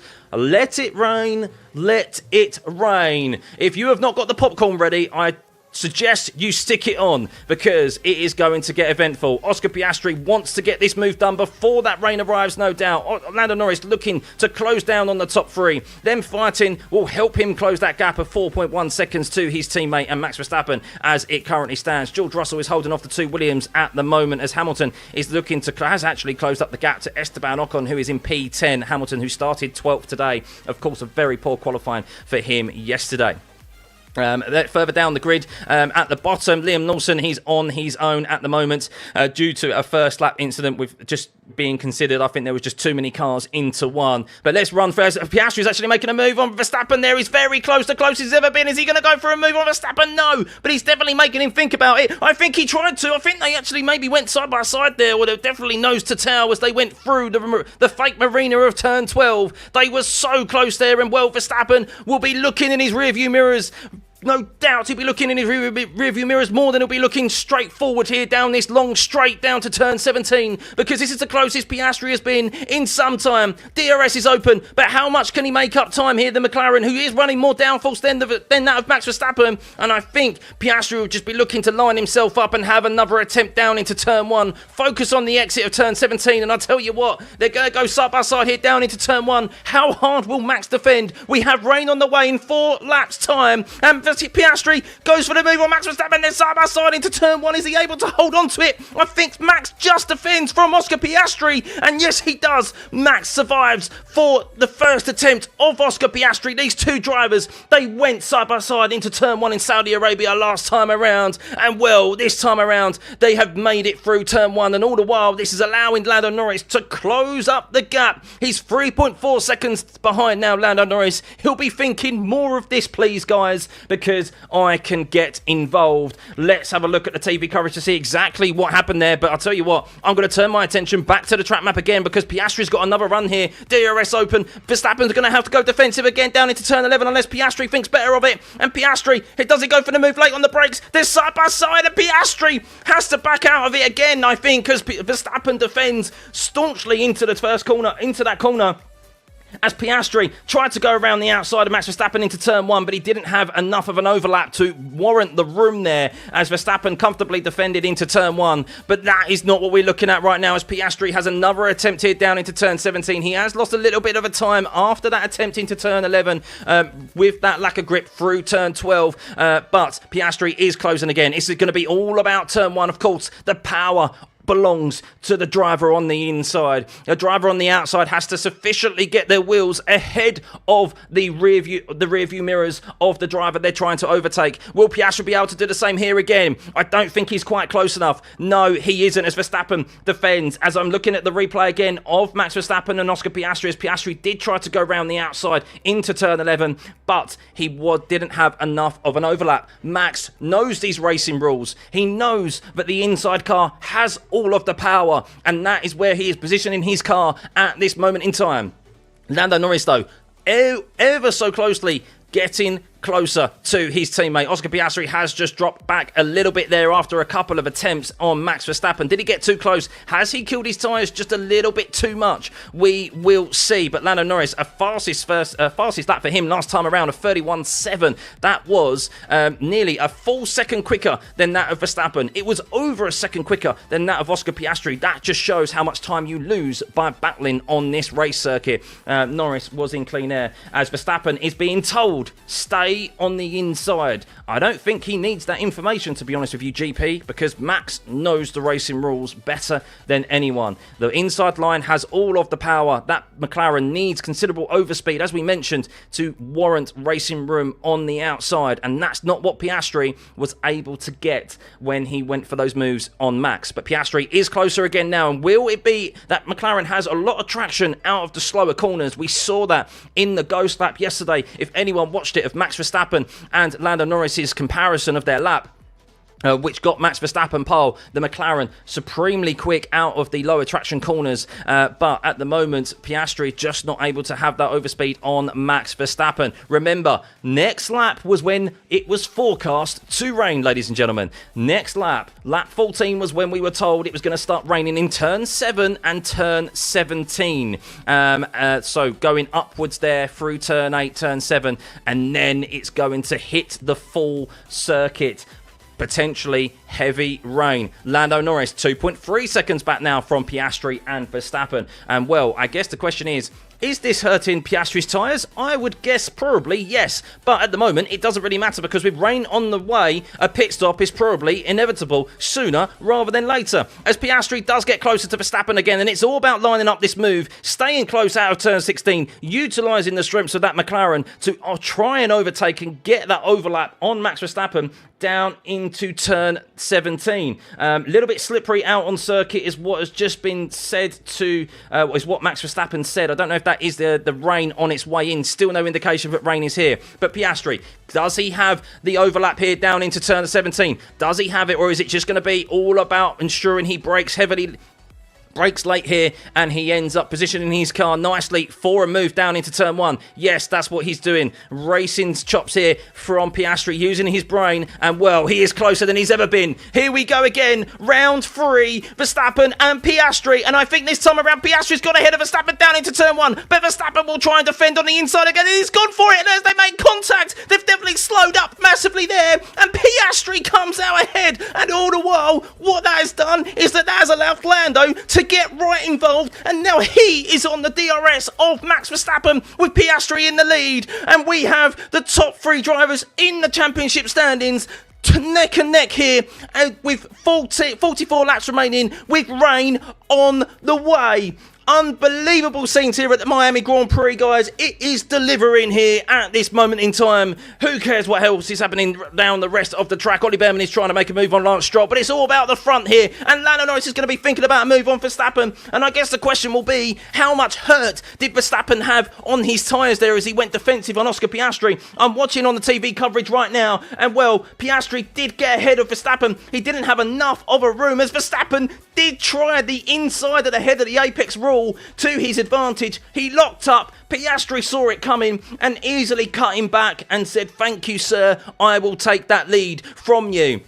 Max Verstappen tried to hold on to the inside line. Unfortunately, he wasn't sufficiently ahead. He was behind and he locked up and for his troubles. And well, now he could be losing P2 to the other McLaren of Lando Norris, who, of course, they went side by side into turn 2 at the first lap. And well, Lando potentially feels aggrieved at what happened there with no further investigation, but now it could be 2 McLarens overtaking Verstappen at the very same corner, 2 laps in a row. Lando Norris is ahead, but Verstappen's going to go defensive again, but can he even fight off Lando into turn 1? He can! He can! Oh my goodness, turn 2 again. Lando and Verstappen at the exact same corner on lap 1. He ends up, as Verstappen's complaining about his brakes, that he couldn't control his brakes. I'm not entirely sure what's happened there down into turn 1. Lando definitely got ahead, but then Verstappen regained the position, and well, was it Lando locking up this time? Let's see what happened. We've waited 5-6 race weekends for wheel-to-wheel battling, guys, in F1, and we are finally getting it here at the Miami circuit. But all the while, Verstappen and Norris fight. This allows Piastri to pull out an all-important lead on those behind. Let's have a look at what happened between Norris and Verstappen as Norris is thinking about a move again on Verstappen through the marina. He doesn't have enough. As I'm watching the replay, as Norris has to go to the outside as Verstappen defends the inside. Norris was ahead as they went round, and I'll tell you what happened is that Max Verstappen, was he ahead at the apex? I don't know. It's difficult to tell from that position. But Lando did seem like he was ahead. He's on the radio straight away claiming that position should be given back. But yes, Verstappen did hold off. Lando is very, very late on the brakes there. I'm not entirely sure who was ahead as they're going to go for round 2, Verstappen and Norris. And let's have a look here as... I tell you what, Max locked up there. No, that was Piastri, sorry. I'm looking at the replay of Piastri and Norris. But I tell you what, we'll come back to that because Lando has another opportunity here of potentially having a move on Verstappen down into turn 1. Is he going to go late on the brakes? He is, but he doesn't have enough of an overlap like Piastri found out a couple of times of trying on Max Verstappen around that outside line. And Lando Norris has to hold on to the back of Max Verstappen's rear wing for just a bit longer as Verstappen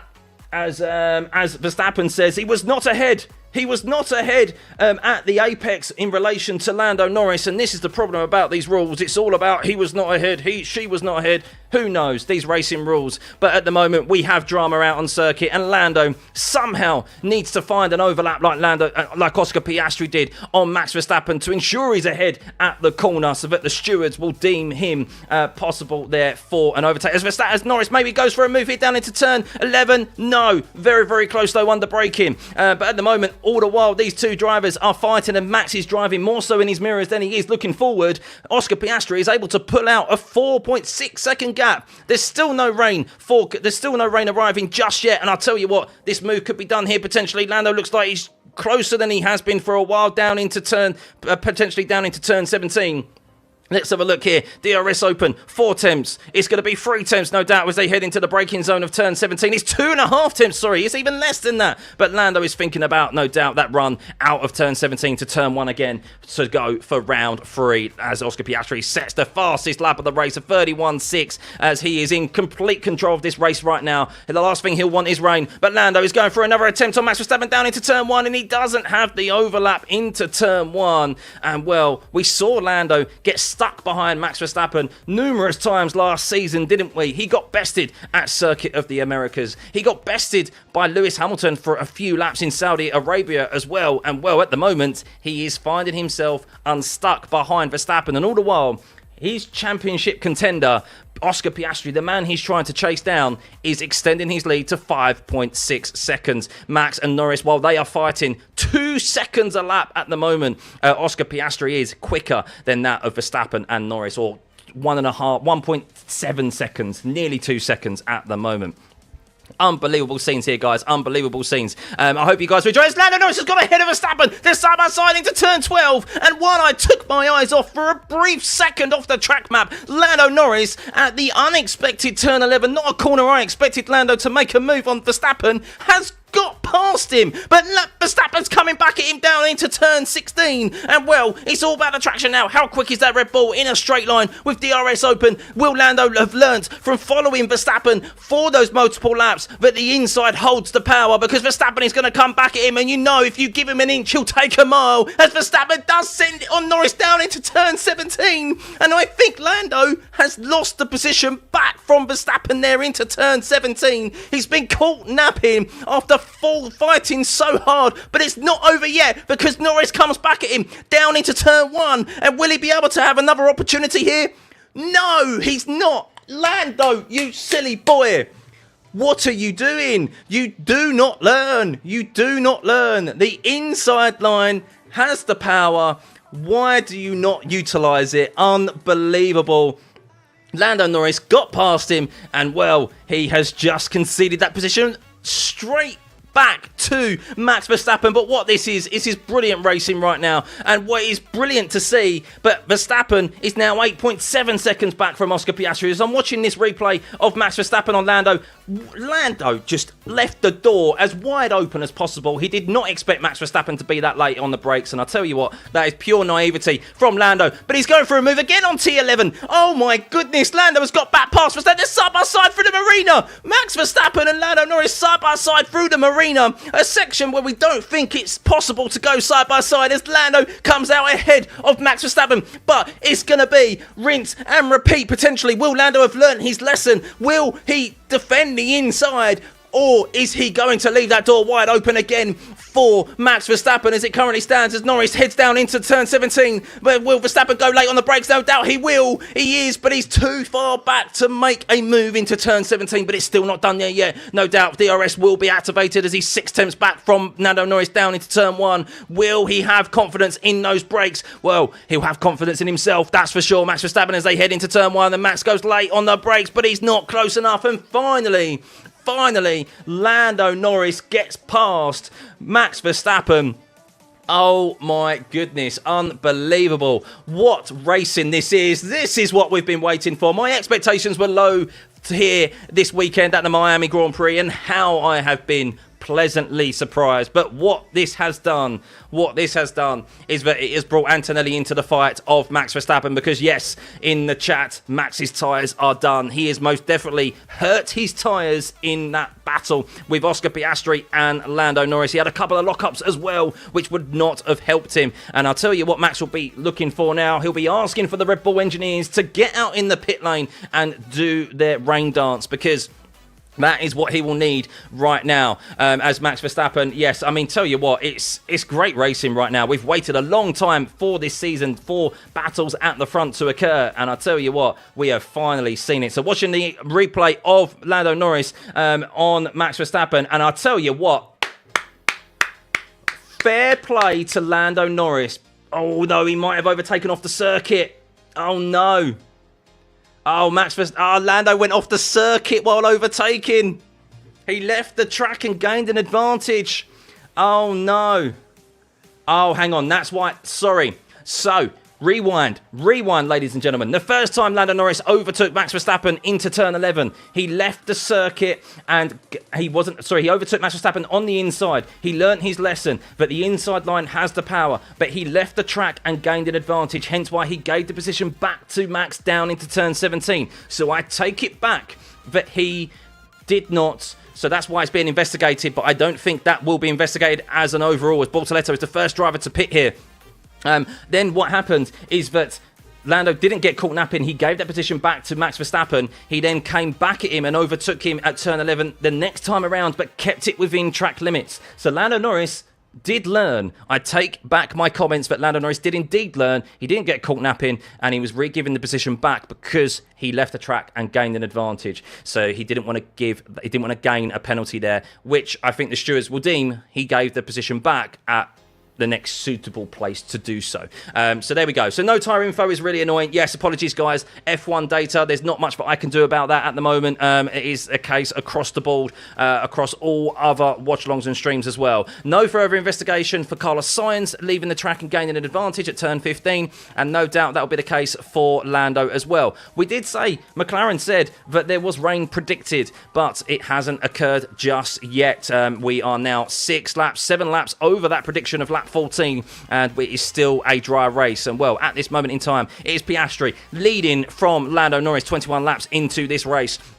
3 positions up. Oscar Piastri is benefiting, of course, from that early battle with Norris and Verstappen. He dispatched Antonelli pretty quickly, and then a great battle with Verstappen has gained him the lead. Lando Norris recovering back to where he started in P2 after tangling with Verstappen multiple times already in this race, and finally getting the better of the Dutchman. It's taken him a long time to do so. Verstappen in P3, and well, he's now putting out a gap to Antonelli as Lance Stroll dives into the pit lane. I'm not entirely sure what tyres they are on at the moment. I will keep you updated as best as I can from the visuals I have from my own TV coverage. Antonelli is in P4 after losing the position there to Piastri, and of course all of those 3 ahead of him. He's been overtaken by all of them. Apart from Verstappen, because Verstappen started on pole. George Russell is in P5 at the moment. I do know he's on the hard compound tyre. Alex Albon is up a place ahead of his teammate Carlos Sainz. He is 2.2 seconds ahead of Sainz in P7. Charles Leclerc has not been able to overtake the Williams at all. He is just sitting back in a tyre management window right now, back from Carlos Sainz. And he's looking at the long game. Lewis Hamilton has been on the rear wing and in the DRS of Esteban Ocon in P10. As Hamilton is in P11 for quite a considerable time now, as he is on the hard compound tyre as well, on that alternate strategy, trying to go long. Yuki Tsunoda is in P9. He's up a position, just quietly going about his business at the moment as well. Isaac Hadjar is in P12. Hulkenberg's up 3 positions in P13. Ollie Behrman, that Haas car is a great car in race trim. If Ollie Behrman can sort out his qualifying, he will be on for some very decent results this season, because he is up 5 positions into P14 as it currently stands. Behrman. Gasly also up 5 positions as well after he started from the pit lane.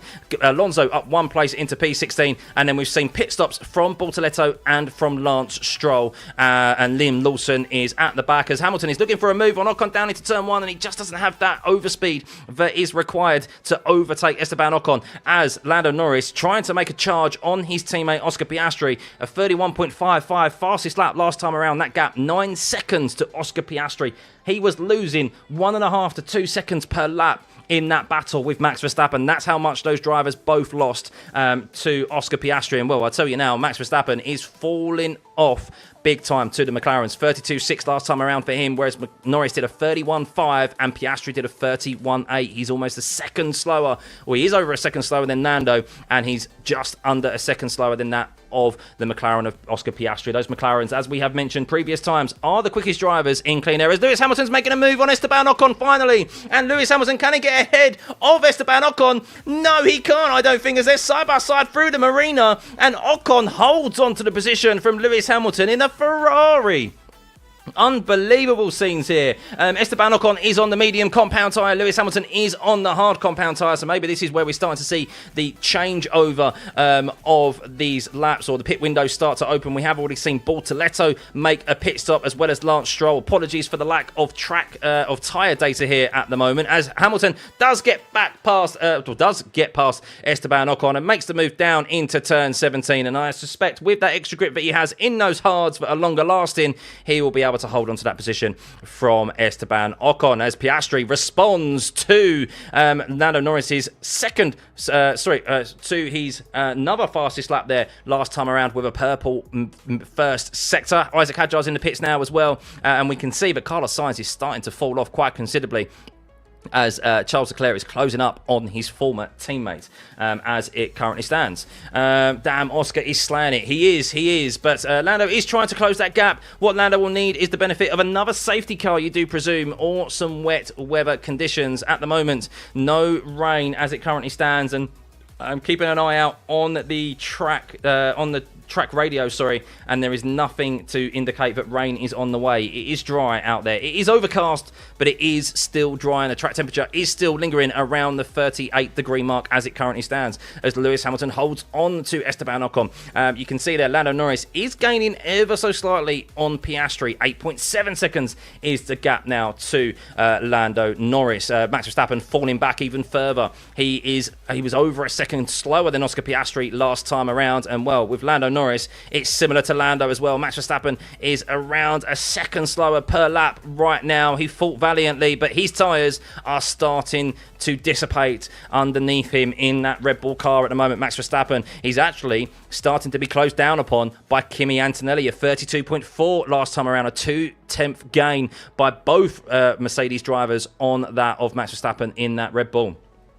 Maka 1 second a lap quicker than the field. Yes, supreme in. This is what we've stated for a while, is that the McLaren is quickest in clean air, as Esteban Ocon dives into the pit lane, and Piastri and Norris are going at it at the moment. Norris, of course, trying to close that gap down on his teammate, and well, he is answering him, Piastri, with a fastest lap last time around. Only a 100th separating them last lap, and well, there's only a couple of hundred separating them in that first sector, again with a purple from Oscar Piastri. Oh, quickest in clean air is an understatement, I know.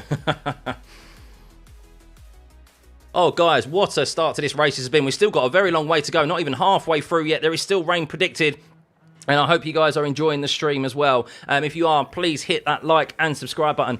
We are over 1,100 likes. Big thank you. Over 12,500 of you in here at the moment. There's still a very long way to go. Your favourite drivers are still in with a possibility of winning this race. We've seen how close the racing has been, and one slight mistake, one slight misjudgment from a driver can mean that they end up in the wall, as Lando Norris sets another fastest lap there, slightly faster than his teammate, 31.3, taking a 10th out of him this time around. But you do suspect that Lando will need some assistance of either Piastri struggling with his tyres, or a safety car, or even a red flag, or wet weather conditions, something out of the ordinary for him to be able to capture. As we finally, on lap 25, have the tyre data available to us, ladies and gentlemen. Wow, how you don't realise how much you miss it until it's gone, do you? Here we go. We finally have the tyre data available to us. So let's have an update on who's on what tyres.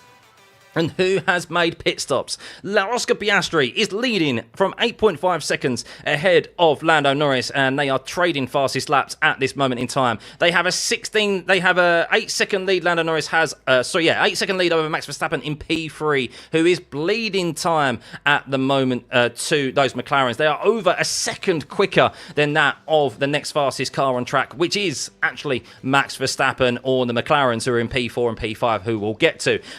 They're on all the medium compound tyre, but George Russell is on the hard compound tyre. He started in 5th, he's still in 5th, and he is on the alternate strategy today. Alex Albon is in P6. He is on mediums as well, as is Carlos Sainz. Slightly more used tyres, though, for Carlos Sainz, so that would potentially explain why his pace is not on the same level as Alex Albon. That explains a lot, hence the 4-second gap between the two Williams drivers. Charles Leclerc unable to close down and get past Carlos Sainz at the moment.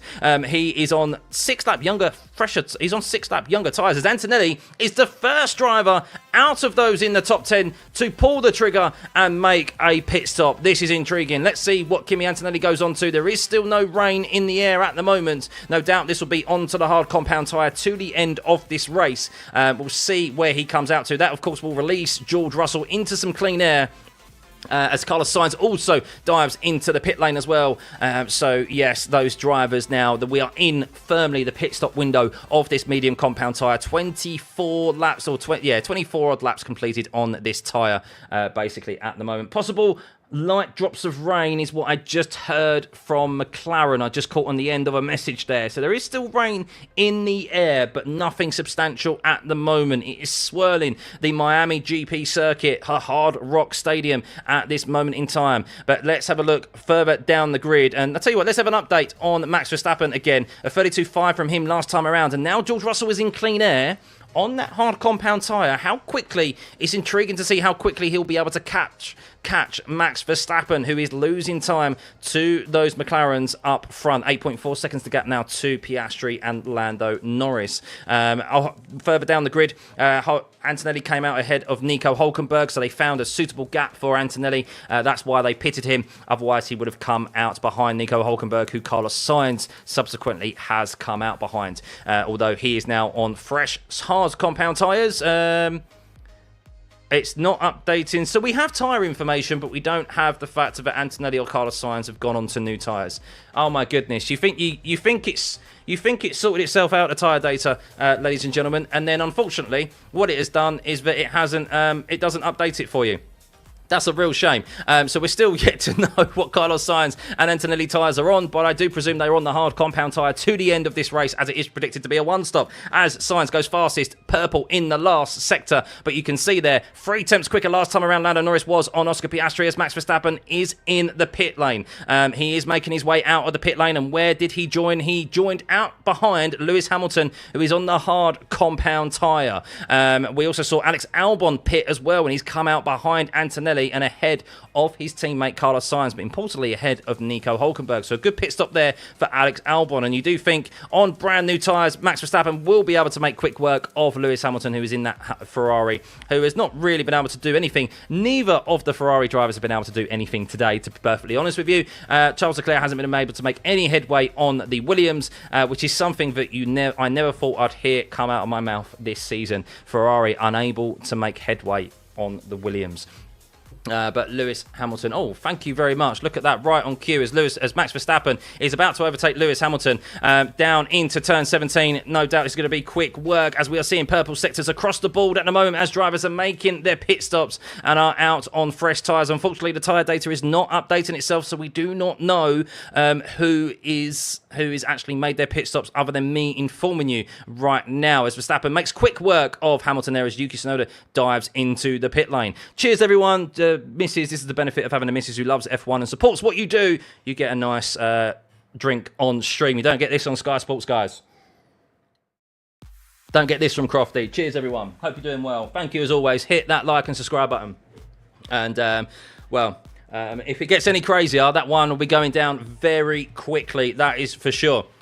As Yuki Tsunoda, where is he going to come out in the pit stops? He's going to slot in between Fernando Alonso, it seems, as Antonelli sets the fastest lap of the race at this moment in time of 30.7. But you can see there, fastest sectors across the board as this track has got quicker and quicker, and drivers are on fresh new tyres. As Ollie Bearman is falling down the field here, as what has happened to Ollie Bearman? There isn't a yellow flag as of yet, but I think Ollie Bearman may have either hit the wall or he has got a mechanical issue. The fact of it there is no yellow sector and no yellow flags thrown means that Ollie Bearman no doubt has an issue and potentially a mechanical issue with his car. So the racing may still be ongoing, but this may be the safety car that spices things up here if he can't get that car and move it over to a safe area. But it looks like Ollie Bearman's race is going to be over and done with. Maybe it was through contact. I don't know what has happened to Ollie Bearman. Did he just make a pit stop? I without knowing the tyre data, I'm not sure. So maybe his tyre isn't on correctly. That can happen as well. Or is it just an engine blowout? As there is a virtual safety car. There's a virtual safety... Oh, it's an engine blowout. Oh, no, Ollie.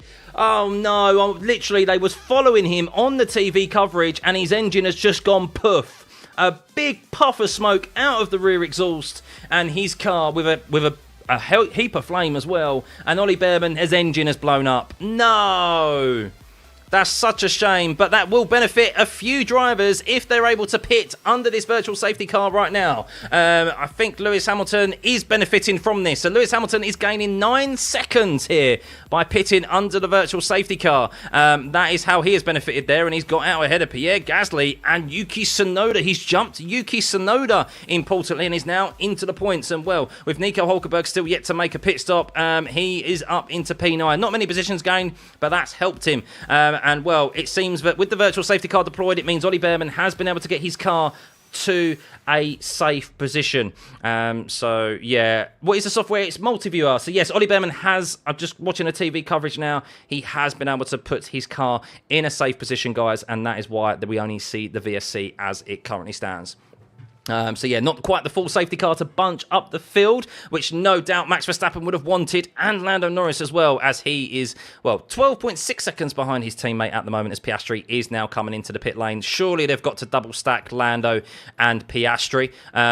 It's a bit risky, of course, because you never know when that VSC is going to come to an end. Will Lando extend? No. So it is a double stack for the McLaren team. Oscar Piastri makes his way, and, well, McLaren will be hoping that this VSC, or Lando in particular, will be hoping this VSC does not come to an end right now, otherwise he could lose time here. And, well, is George Russell going to make a pit stop here and pit under this VSC? I think you have to be honest with you, to try and utilise the 9-second advantage that you get under safety car conditions.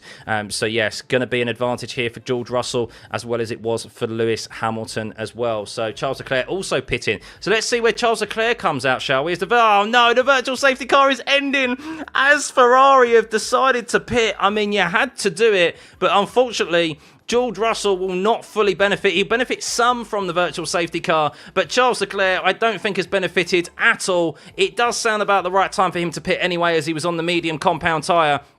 But Charles Leclerc isn't going to gain a spot here, as Carlos Sainz is going to come out ahead of him. Or maybe not, as it's going to be the former teammates side by side as they come out of the pit lane. And, well, Charles Leclerc was just able to gain a position there on Carlos Sainz, his former teammate. Just about gained a bit of enough time in that virtual safety car conditions to get ahead of Carlos Sainz. But, of course, he would be hoping to be closer to Kimi Antonelli and Alex Albon. But Carlos Sainz has his tyres up to temperature, and we know that Ferrari has been struggling here this weekend. So can Carlos Sainz, the former teammates, we know that there's history between these two. They fought very hard when they were in the red overalls. And, well, now they're in completely different colours. Will Sainz go as hard on Charles Leclerc? He did say his fight today wasn't with the Ferrari, but I'll tell you what, the Williams has the pace on the Ferrari here today, it seems, and Carlos Sainz has made a move on his former teammate, his former team, and he hasn't been able to hold on to it. Charles Leclerc, with those fresher tyres out of the pits, just able to hold on to the position there from Carlos Sainz. Maybe Carlos Sainz just carried too much speed, but wow, overtaking galore here, or at least overtaking attempts galore here at Miami today. How pleasantly surprised I have been. My expectations were low, but they have got considerably higher as Antonelli is being under attack by Alex Albon. Alex Albon in the Williams is going for P5 at the moment. He forced Antonelli out of position here as Hamilton's dispatching the Stake F1 car of Hulkenberg up into P9, as Alex Albon in the Williams is going to overtake the customer, the manufacturing team of Antonelli, of Mercedes. They supply them engines, and he gets it done. Alex Albon is ahead of Kimi Antonelli. Unbelievable. Oh no, Yuki's been noted for speeding in the pit lane, which means that's a slam dunk penalty. That means that Carlos Sainz also got ahead of Charles Leclerc as well. The Williams double overtakes from the Williams as Carlos Sainz is up into P7, overtaking Charles Leclerc. Alex, his former teammate, and Alex Albon in the same breath overtakes the supplier team of Mercedes. They supply them engines, and they've just been overtaken by Williams. Unbelievable scenes here. Still not too bad of a performance from Kimi Antonelli considering, but George Russell has got ahead of Max Verstappen. Interesting there.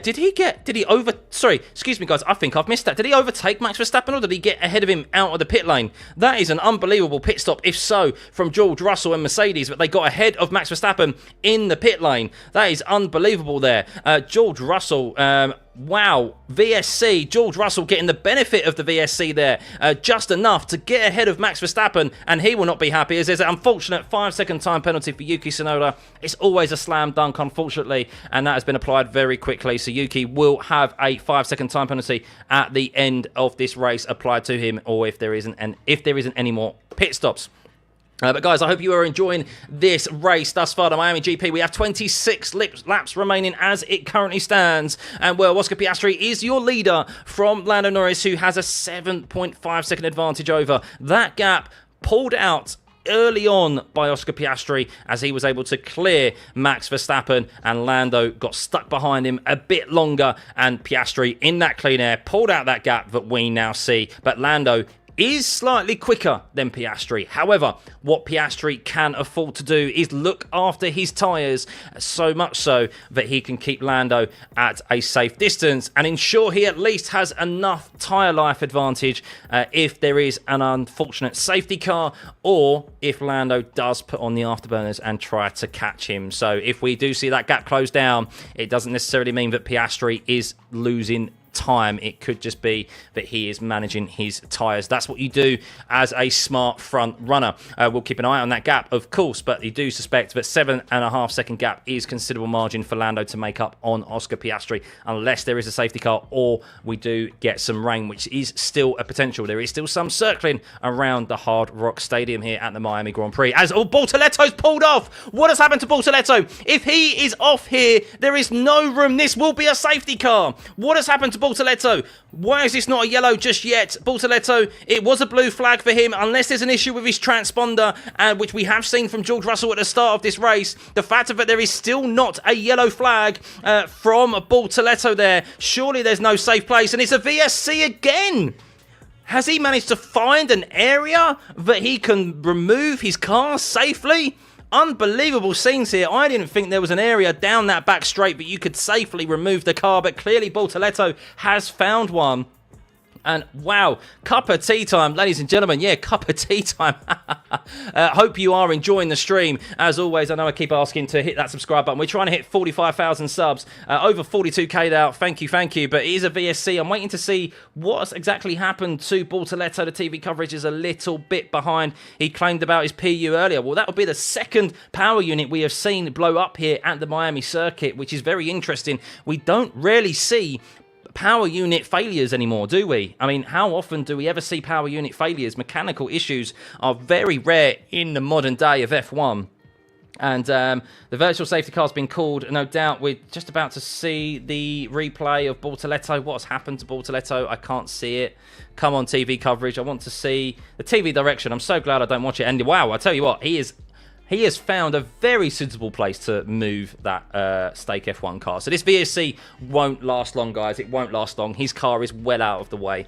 So I'm surprised this VSC is as long as it is, to be perfectly honest with you. But yes, Bortoletto out. There we go. Virtual safety car ending. Everyone has made their one and only pit stop. So we do have another update now of the pit stop. So we know what tyres each driver is on. So George Russell is on the quicker medium compound tyre at the end of this race, as is Lewis Hamilton as well. I tell you what, sorry guys, I missed that because Carlos Sainz is under attack from Charles Leclerc and also from Lewis Hamilton, the man who replaced him. Where has Lewis Hamilton made that time up on Sainz and Charles Leclerc? No doubt those two drivers have been fighting for some time as they're switching positions left, right and centre here. Carlos Sainz and Charles Leclerc. Of course, Carlos Sainz, he said his fight wasn't with the Ferraris today, yet he finds himself surrounded by them, fighting for points. Carlos Sainz, is he going to be able to hold on to that position? No. And I think with Lewis Hamilton on the medium compound tyre, the quicker tyre, is going to get ahead of Carlos Sainz. He's up 4 positions, and Lewis Hamilton, well, he could be overtaking Charles Leclerc now, you do suspect, as well on the medium, and he could maybe even chase down Kimi Antonelli and Alex Albon, who are on the hard compound tyres here. Lewis Hamilton coming alive in the closing, I say the closing stage of this race. We still have 24 laps remaining, but Lewis Hamilton will stay on board. The 2 Ferrari drivers, Carlos Sainz not too far behind as well. He'll be looking to benefit on anything that happens between Leclerc and Hamilton. Of course, they'll want to keep it respectful. But 7th and 8th is not where the Ferrari drivers want to be fighting, and no doubt Hamilton will be respectful. As I'm just watching the TV coverage, and it's great racing to see. I can't believe how much racing we have seen here today at the Miami circuit. Overall this weekend, as Tsunoda dispatches Nico Hülkenberg there. He does have a 5-second time penalty to take at the end of this race, as Carlos Sainz, yes, was dispatched by Carlos Sainz was dispatched by Lewis Hamilton. So let's keep an eye on this though. With Lewis Hamilton, DRS open. He has Carlos Sainz in his DRS as well. We know that Williams is quick in a straight line, but with Lewis Hamilton, with that extra traction that he has on the medium compound tyres, is he going to be able to overtake Leclerc down into turn 17? No, but you do suspect with the DRS and with the extra traction he has out of turn 17, he should be able to have a go on Charles Leclerc. No, I don't think he's going to be able to here. Maybe he will, of course, if he doesn't want to go for an attack too hard, because otherwise Carlos Sainz will be able to capitalise and he will lose a position rather than gain one, and that's exactly what has happened there. Lewis Hamilton on his teammate needs to really make sure that he can get this move done. Otherwise, he could leave them both susceptible to an overtake from Carlos Sainz. We will stay on board with them now. A quick update on the gap at the front between Piastri and Norris. It is 7.4 seconds at the moment between Piastri and Norris. Their last lap has indicated to be shown as the virtual safety car lap, and Russell was a 30.8. So Russell is pulling out a gap on Max Verstappen now, and as it currently stands, Russell will be on the last podium position. As Hamilton, has he got enough to get ahead of Leclerc down into turn 11? No. It may be smarter for Charles Leclerc and Hamilton to work together right now to pull away from Carlos Sainz, who is going to be getting double dirty air ahead of him, and pull out the DRS so that then they can have a fight. Are Red Bull going to sack Lawson? I don't know. I don't think so. I mean, I don't know what happened at the first corner. It looked like that maybe he got wedged. So there was no further incident. There was no further review for that incident. So yeah, I think he was having a decent sprint race yesterday, and the first corner happens, as is so often the case at turn 1. So many cars, not enough track, and yeah, lack of visibility. He came out on the wrong ends there, as did Jack Doohan as well. But yes, Lewis Hamilton and Carlos Sainz, they're fighting for 7th position at the moment, trying to chase down Charles Leclerc, who is on the hard compound tyre. Lewis is on the mediums to the end of this race. Still no update on whether rain is arriving. We know that it's circling around the circuit at the moment, but it has avoided thus far. We still have plenty of time left at this track. We're still not even into the race distance of the sprint race yesterday. We had 18 laps in the sprint race yesterday, and we're not even there yet. So we still have a full sprint race distance remaining at this Grand Prix. 22 laps remaining. It is Oscar Piastri leading from Lando Norris by 7 seconds. George Russell in P3 on the medium compound tyre, and he is pulling away from, pulling away from Max Verstappen. He lost 2 tenths there to Max. So maybe this medium compound tyre, can it last to the end? We will see, but George Russell holding off Max Verstappen at the moment, but maybe Max starting to find some life in those hard compound tyres as he's 2.8 seconds back from George. Alex Albon in P5 doing a tremendous job at the moment. He dispatched Kimi Antonelli out on track, and well, he is 2.4 seconds ahead of the young Italian. As Lewis Hamilton has stated, I'm just burning my tyres behind Charles Leclerc. So there may be team orders for Lewis Hamilton and Charles Leclerc on different strategies. Charles Leclerc, of course, has asked for team orders before. It's not untoward for Lewis Hamilton, who is on the alternate strategy on the quicker tyre at this stage of the race to want track position. But Charles Leclerc currently holding on to that as it currently stands. Of course, fighting for only 7th place and not where the Ferraris want to be. As Hulkenberg finally gets off of the hard compound tyre, 35 laps, valiant effort from him into P13. Goal hanging for a potential safety car or red flag or something to happen, but hasn't arrived just yet. Only the 3 VSCs we have seen thus far. 3 or 2? I think we've seen 3 VSCs, 2 VSCs at least. 4, of course, Ollie Behrman. 3. Jack Doohan, Ollie Behrman, and Bortoletto is what we have seen VSCs for. As Hulkenberg's going to come out right in between that inter-team battle of Alonso and Stroll for 14th place there. So he will probably dispatch one of those the Aston Martin of Alonso pretty sharpish, as Norris is eating sufficiently. He is eating into that time of Oscar Piastri. 3 attempts last time around. A 10th last time around, but the lap before that was 3 attempts. As Lewis Hamilton is saying, do you just want me to sit here, Will, for the whole race? I'll come back to you, is what they're reporting. So some sport and discussions happening on the Ferrari pit wall at the moment, as Lewis Hamilton has DRS open on his teammate down into turn 17, but I don't think he is going to go for the move just yet, because all he's going to do is lose time to Antonelli ahead and, of course, to Carlos Sainz behind. You do think that Lewis, I think, on that medium compound tyre, the pace that he has, a 30.7 last time around, and Antonelli's doing a 31.3, the opportunity for Lewis to make ground on Antonelli on the hards and Alex Albon as well is there. So I don't really know what the Ferrari team are waiting for, even if that was Charles Leclerc in Lewis's position. Do you want to score more points or not? To be perfectly honest with you. As Lando Norris, 6.8 seconds, 6.7 seconds back from Oscar Piastri, but Oscar Piastri calmly managing this race at the front with 20 laps remaining. Still no team orders yet for Leclerc and Hamilton. I don't know why Ferrari are dilly-dallying so much. It's been the 3rd lap now that Hamilton's been stuck behind Leclerc on the quicker medium compound tyre, and he is being respectful and not going for a move because he knows he's just going to take life out of his tyres. Hadjar a little bit further down in P11. He just needs to stay within 5 seconds of Tsunoda if he can, because he has a 5-second time penalty for speeding in the pit lane. Want to keep the DRS to Charles, go ahead like this. As Hamilton on the radio says, man, you guys, and I think that's a very, very poor strategy decision by Ferrari. Where are the balls on you, Ferrari strategy team? Stay in the DRS to Charles Leclerc. That is, Charles Leclerc and Hamilton have finally swapped. It has happened. It has happened. So Lewis Hamilton, so maybe that is a different order has swiftly come through there, or there's always a delay on the radio messages that I receive on the TV coverage, of course. So clearly an update in orders there to Charles Leclerc and Lewis Hamilton. It makes sense because the pace is there in the Ferrari of Hamilton on the mediums to catch them at this time. As Hamilton on the radio says, this is not good teamwork. That's all I'm going to say. So he clearly kept badgering on to the team, and they eventually bowed to him, which I think is the right decision, even if that was Charles Leclerc. I mean, just look at the lap times. We'll look at the time, look at the gap Hamilton's already pulled out on Leclerc, and we'll keep an eye out on his sector times. Green in the first sector there.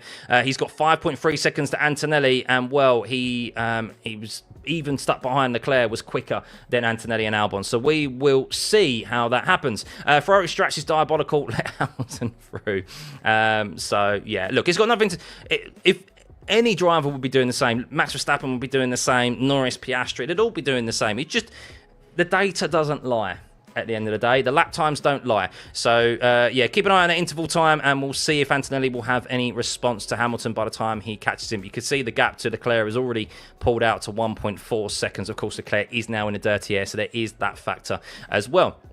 But 18 laps remaining in this race. That gap to Norris is still consistent at 6.7 seconds in P2. Russell in P3. Max is chipping away at Russell's lap times here, guys. George Russell, a 31.0 last time around. Max Verstappen, a 30.793, basically a 30.8. He is chipping away at that gap to George Russell on the hard compound tyre, and he's 2.3 seconds back. So a podium here is still not off the cards for Max Verstappen. Of course, he fought valiantly Lando Norris off at the start of this race. Then it was Oscar Piastri, and then it was Lando once again, but unable to stay with the McLarens, who evidently are clearly the quickest car here, lapping almost a second quicker than everyone else on track at this moment in time, which is tremendous from the McLarens. That is why everyone says they're the quickest car, because they're showing it right now.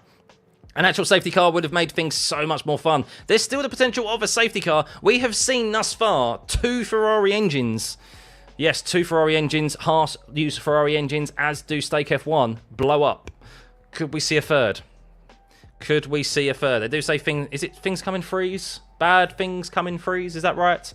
I think that's right. So Russell again is going to steal a podium. I wouldn't necessarily say steal it. He's implemented his strategy very well today. He started on an alternate strategy. Very bold of him to do so, starting in 5th. We don't very often see that. Oh, hang on. As Lewis Hamilton getting very angry on the radio. He said, in China, I got out of the way, come on. And they went, we are still checking. And Lewis Hamilton went, why don't you have a tea? Go on, why don't you have a tea while you're at it? We very, very rarely see Lewis Hamilton this feisty over the radio. That was quite funny.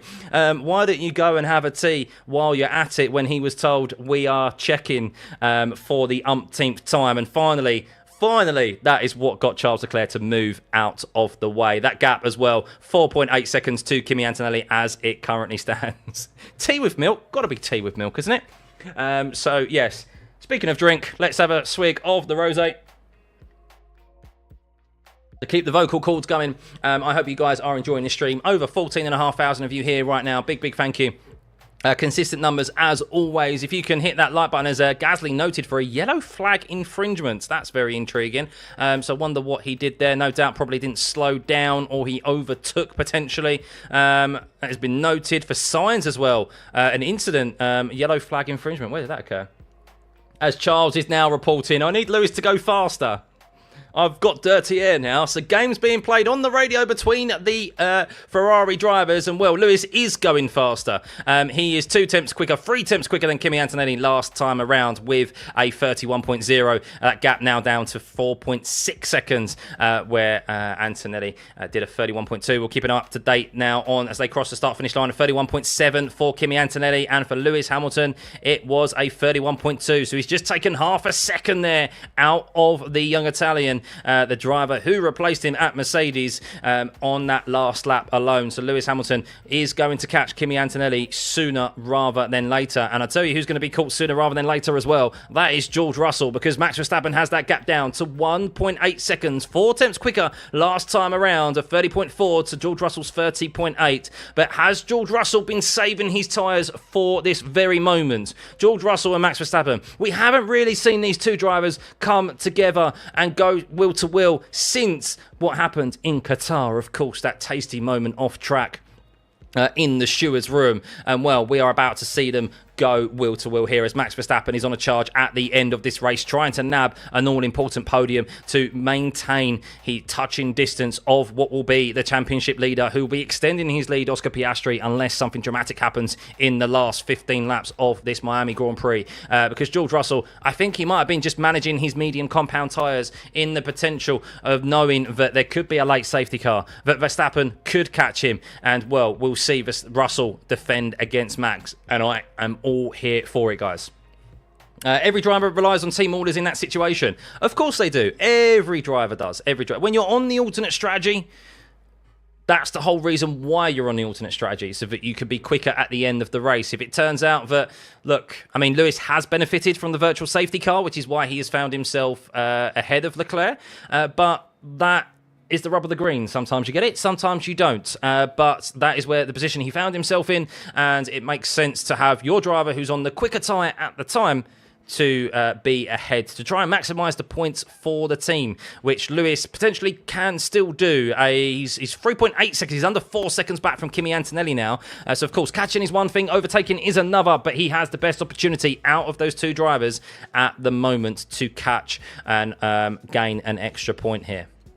I'm on track. My team can go burn. Talking about team orders is a race scroll. Piastri has had an amazing season. He has thus far, most definitely. So, yeah. I mean, that gap at the moment, 6 seconds to Lando. Lando does seem to have the advantage on Piastri. 3 tenths gained last time around. They are quite clearly the fastest cars out on circuit at the moment, but Oscar Piastri has plenty in reserve, you do presume.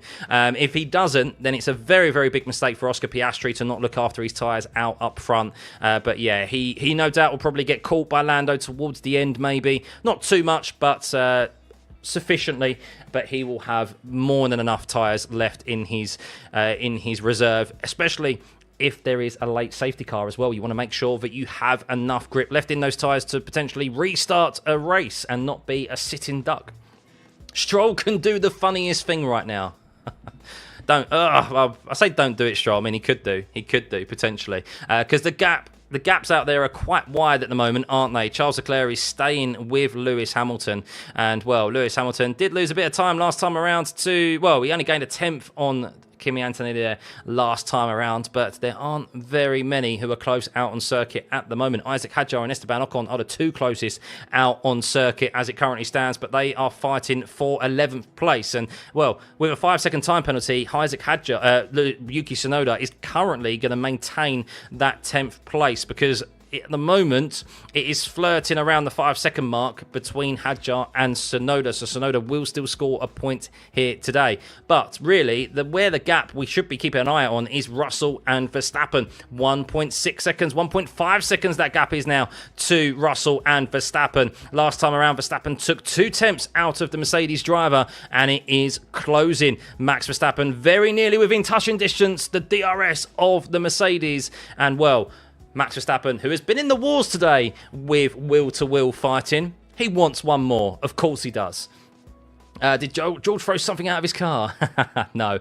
Heavy rain 7 minutes away. Is that really what's been reported? Heavy rain 7 minutes away? Is that true? Is that correct? Please let me know in the chat, guys. If that is the case, I have missed that radio message. But if that is the case, we are in potentially for a very, very dramatic end to this race. No Ferrari shirt today. Nope, I didn't want to jinx Ferrari.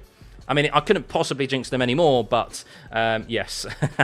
The rain has been 10 minutes away for the past hour. That is true, actually. That is true. Might have been a visor strip. Lawson retired because of floor damage. Yes, Lawson retired.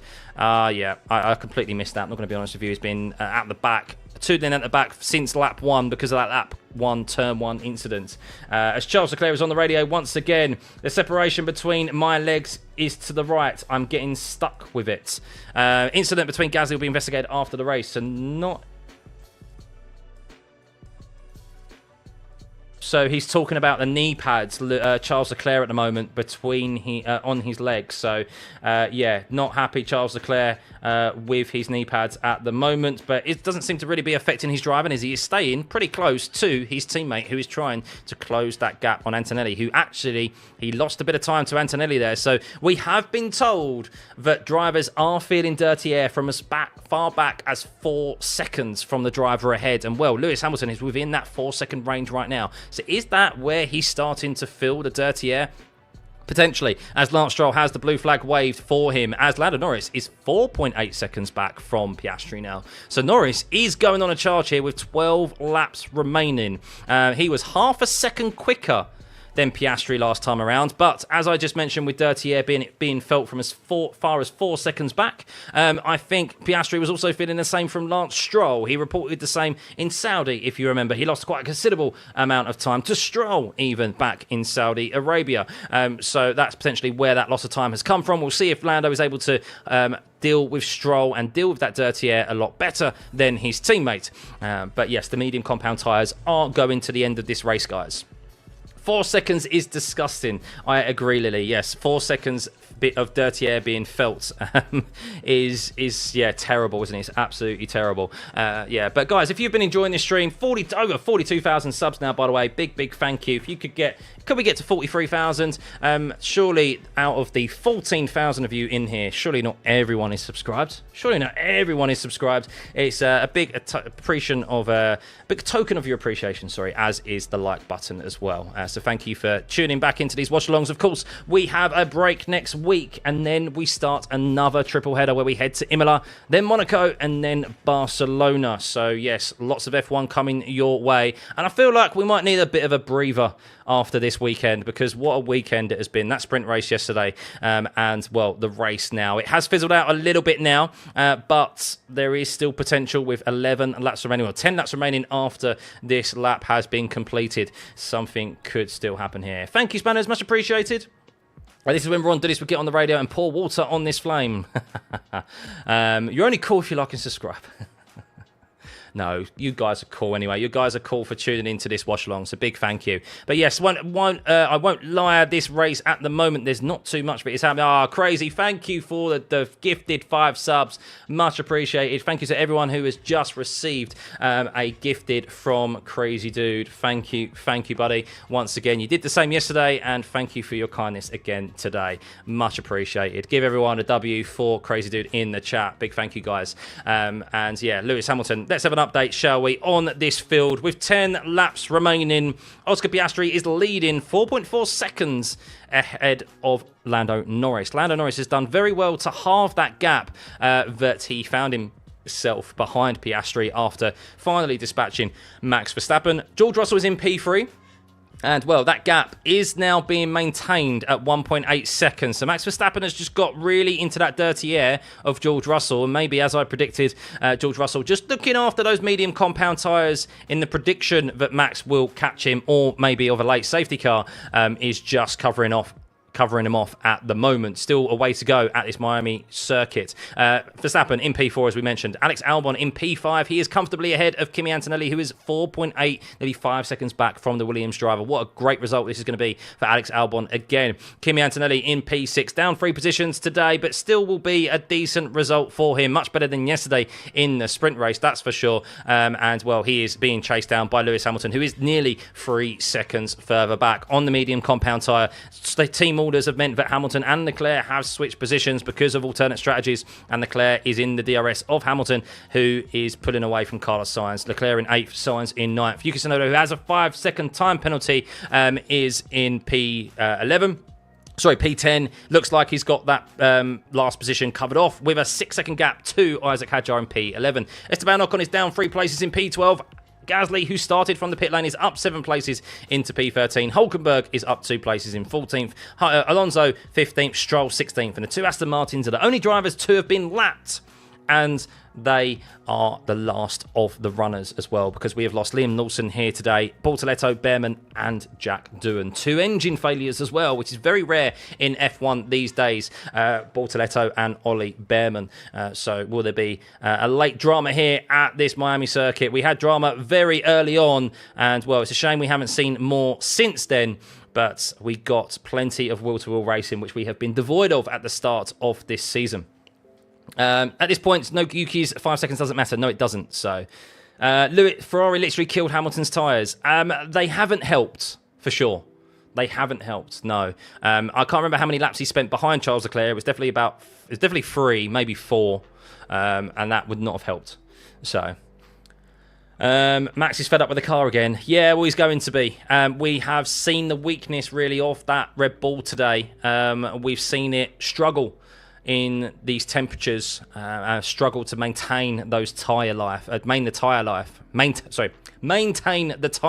of the tyres on the Red Bull. And, well, because of that, he fought valiantly. He fought for track position, because we know how important clean air is, but he just couldn't hold off the McLarens, and that is really what has left him at a disadvantage today. Russell did benefit from the VSC, so that is why he finds himself at this current moment in time in that's why he finds himself at this moment in time currently in P4 and George Russell in P3. But that gap now a bit more gain there from Max Verstappen, 1.5 seconds. 1.5 seconds is the gap at this moment in time. So not too bad. Just FYI, by the way, guys, we currently have more viewers than Matt and Tommy, P1. Just glazing myself a little bit there. I think that's a nice little achievement. So big thank you for everyone for making this watch along bigger than them. But of course, they have a considerably more. Yeah, so that's great. A chance to become a favourite. Watch the race in Sports Bar in Copenhagen when times allow it. Keep up the great race. Oh, thank you, Janus. Much appreciated. Look, you think Hamilton would have caught up with Antonelli if they let him pass Leclerc? He's hurt his tyres too much. Potentially, yes, potentially. But he is still gaining. 8 laps remaining, 2.8 seconds. But it's not enough at this rate of knots. He needs Antonelli's tyres to really lose a lot of life at this moment in time. But no doubt on the radio messages, they're probably telling Antonelli the gap to Hamilton and just ensuring that he also has enough tyre life remaining at the end of this race to hold off Lewis. Because if you hold the inside line, as we saw Max Verstappen do very well for a considerable time against Piastri and Norris, you do need a considerable tyre advantage, or at least car advantage, to get that overlap around the outside to warrant position. And I'm not sure if Lewis in that Ferrari will have it by the time he catches Antonelli, but he did just actually take out a considerable margin there on Antonelli in that last sector. Well, sorry, from turn 17 pretty much to the first sectors in that half a lap just now. That gap has come down to 2.7 seconds, so about half a second he's just made on Antonelli there. I wonder if Antonelli had a little bit of a wobble. That gap from Norris to Piastri, by the way, is closing. 7 laps remaining here, 6 laps after this one. That gap is down to 3.6 seconds. He is gaining. So is it Piastri struggling, or is it Norris? Well, Norris has clearly put his foot on the afterburner because he's just done a 29.791 and Piastri did a 30.136, but you do suspect Piastri has enough in reserve at this moment. It could be close. Yes, it could indeed. Lewis Hamilton 2.6 seconds back now, so that was a 1:30.6 there. He gained overall in that lap by 3/10, so not as big of a margin as I first initially thought, but he is gaining, Lewis Hamilton, on Antonelli at the moment, and Charles Leclerc is close behind him as well. Carlos Sainz has done a very good job today. Unfortunately, he started on used mediums today, and that meant that he was not able to stay with his teammate Alex Albon, and he fell through the pack a little bit. He also wasn't a beneficiary of the VSC, whereas Lewis Hamilton did find himself being a beneficiary. And he found himself behind the Stake F1 car of Hulkenberg as well, which is why Sainz has unfortunately lost 3 positions today, whereas Albon has been able to make up 2 instead. Has Russell pitted it? Yes, everyone has pitted. As you can see, the 2 different tyres there. Many drivers started on the hard compound tyre and finishing on the mediums, and vice versa as well. George Russell, very bold with his strategy choice today. He does like the alternate strategy. As Leclerc is saying, are we coming back on Antonelli?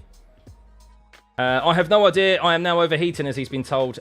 We are, but quite slowly. So Charles Leclerc, of course, he's trying to stay in the DRS of Lewis Hamilton. That gap to 2.4 seconds now. That gap at Norris and Piastri is 3.5 seconds at this moment in time. But going back to George Russell, before I was interrupted there, as he's being chased down by Max Verstappen, that gap now under 1.5 seconds. He gambled on the alternate strategy, which George does tend to do quite a bit, but in P5, it's risky to start on the hard compound tyre because you can become victim of that lack of grip at the start of the race and lose multiple positions. Well, thankfully, he was able to hold on to his positions. He went a bit longer than the others around him because of the alternate strategy, and he was a beneficiary of that VSC because of Bortoletto. I think it was it Bortoletto's VSC or Behrman's? Can't remember. Whichever one it was, he was a beneficiary of it, and that's why he came out ahead of Max Verstappen and finds himself in P3.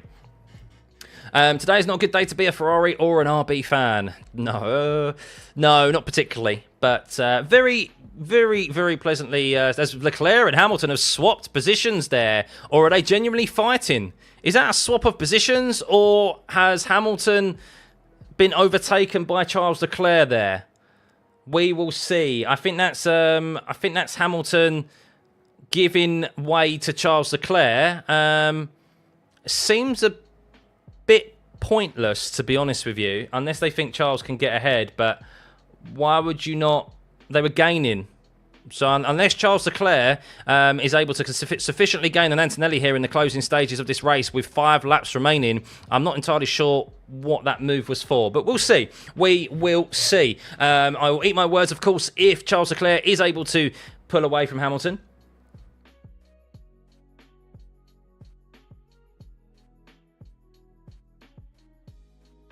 As Hamilton did give the position to Charles Leclerc. So, yes, it was a straight swap. It wasn't a late move. They gave position back to Charles Leclerc because Charles Leclerc, in turn, was moaning about his tyres. However, I'm not sure if Charles will be able to catch Antonelli now, but we'll see. We will see. Yeah. Very odd, guys. Hamilton been told to swap position, yeah. George Russell is Mr. Consistent, scored points in every race so far. Yes, he is. Guys, if you are enjoying the stream, yes, as the missus has said, please hit that subscribe button. It'd be much appreciated. If we could get to 43,000, that'd be massive. That's a massive achievement for this weekend. You're on board with Charles. He has eyes on Antonelli. Well, he does, yes, 2.87 seconds back, but Lewis Hamilton also got down to, what, 2.4 seconds, didn't he? That gap was to 2.4 seconds. I feel like Ferrari have just messed up this strategy as a whole, to be perfectly honest with you. I'm not entirely sure what they're doing.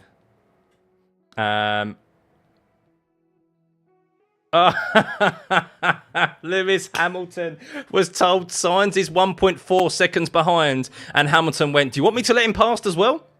Oh, the sass from the Ferrari team today, the sass from the drivers is brilliant. Absolutely brilliant. And the sass from Lewis Hamilton, you don't hear it. You don't often hear it. So, yes, Lewis Hamilton getting sassy on the radio to his engineers today, and rightfully so, because the Ferrari team have just potentially ruined an opportunity of them catching and overtaking Antonelli today. The Mercedes pit wall must be just sitting there laughing at this and what they've listened to from the Ferrari team, because Antonelli has kind of gone unchallenged, and with 3 laps remaining as Piastri is about to cross the start-finish line here, it looks like that Leclerc may catch Antonelli, but not enough to catch him. But we will see.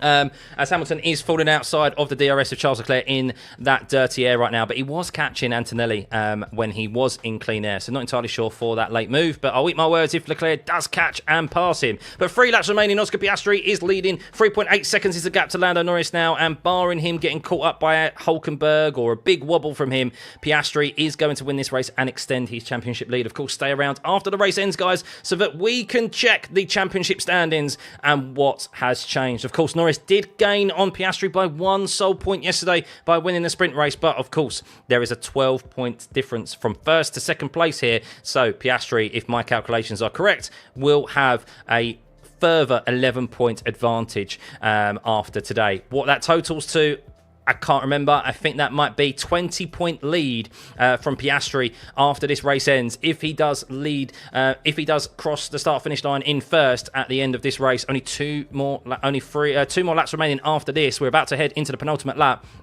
And that will be a tremendous turnaround for Oscar Piastri, because he was 20 points behind Lando Norris after the first race of the season. And then he's going to be, after 6 rounds, leading by 20 points, if my maths is correct. But we'll stay around. We'll have a look at those. But Norris could potentially have won this race today if it wasn't for him getting tangled up with Max Verstappen, of course, at the start of the race, and later on as well, trying to overtake him. He eventually got it, but in that time, Oscar Piastri was able to gain 9 seconds on his teammate, which has proven influential today, and Piastri has managed this race comfortably from the start. We expected rain, and it hasn't arrived, and well, we've had a few VSCs, we've had a few mechanical failures, we have 4 retirements, but no full safety cars, no red flags. Chaotic, but not as chaotic as the sprint race yesterday. Chaotic in different ways.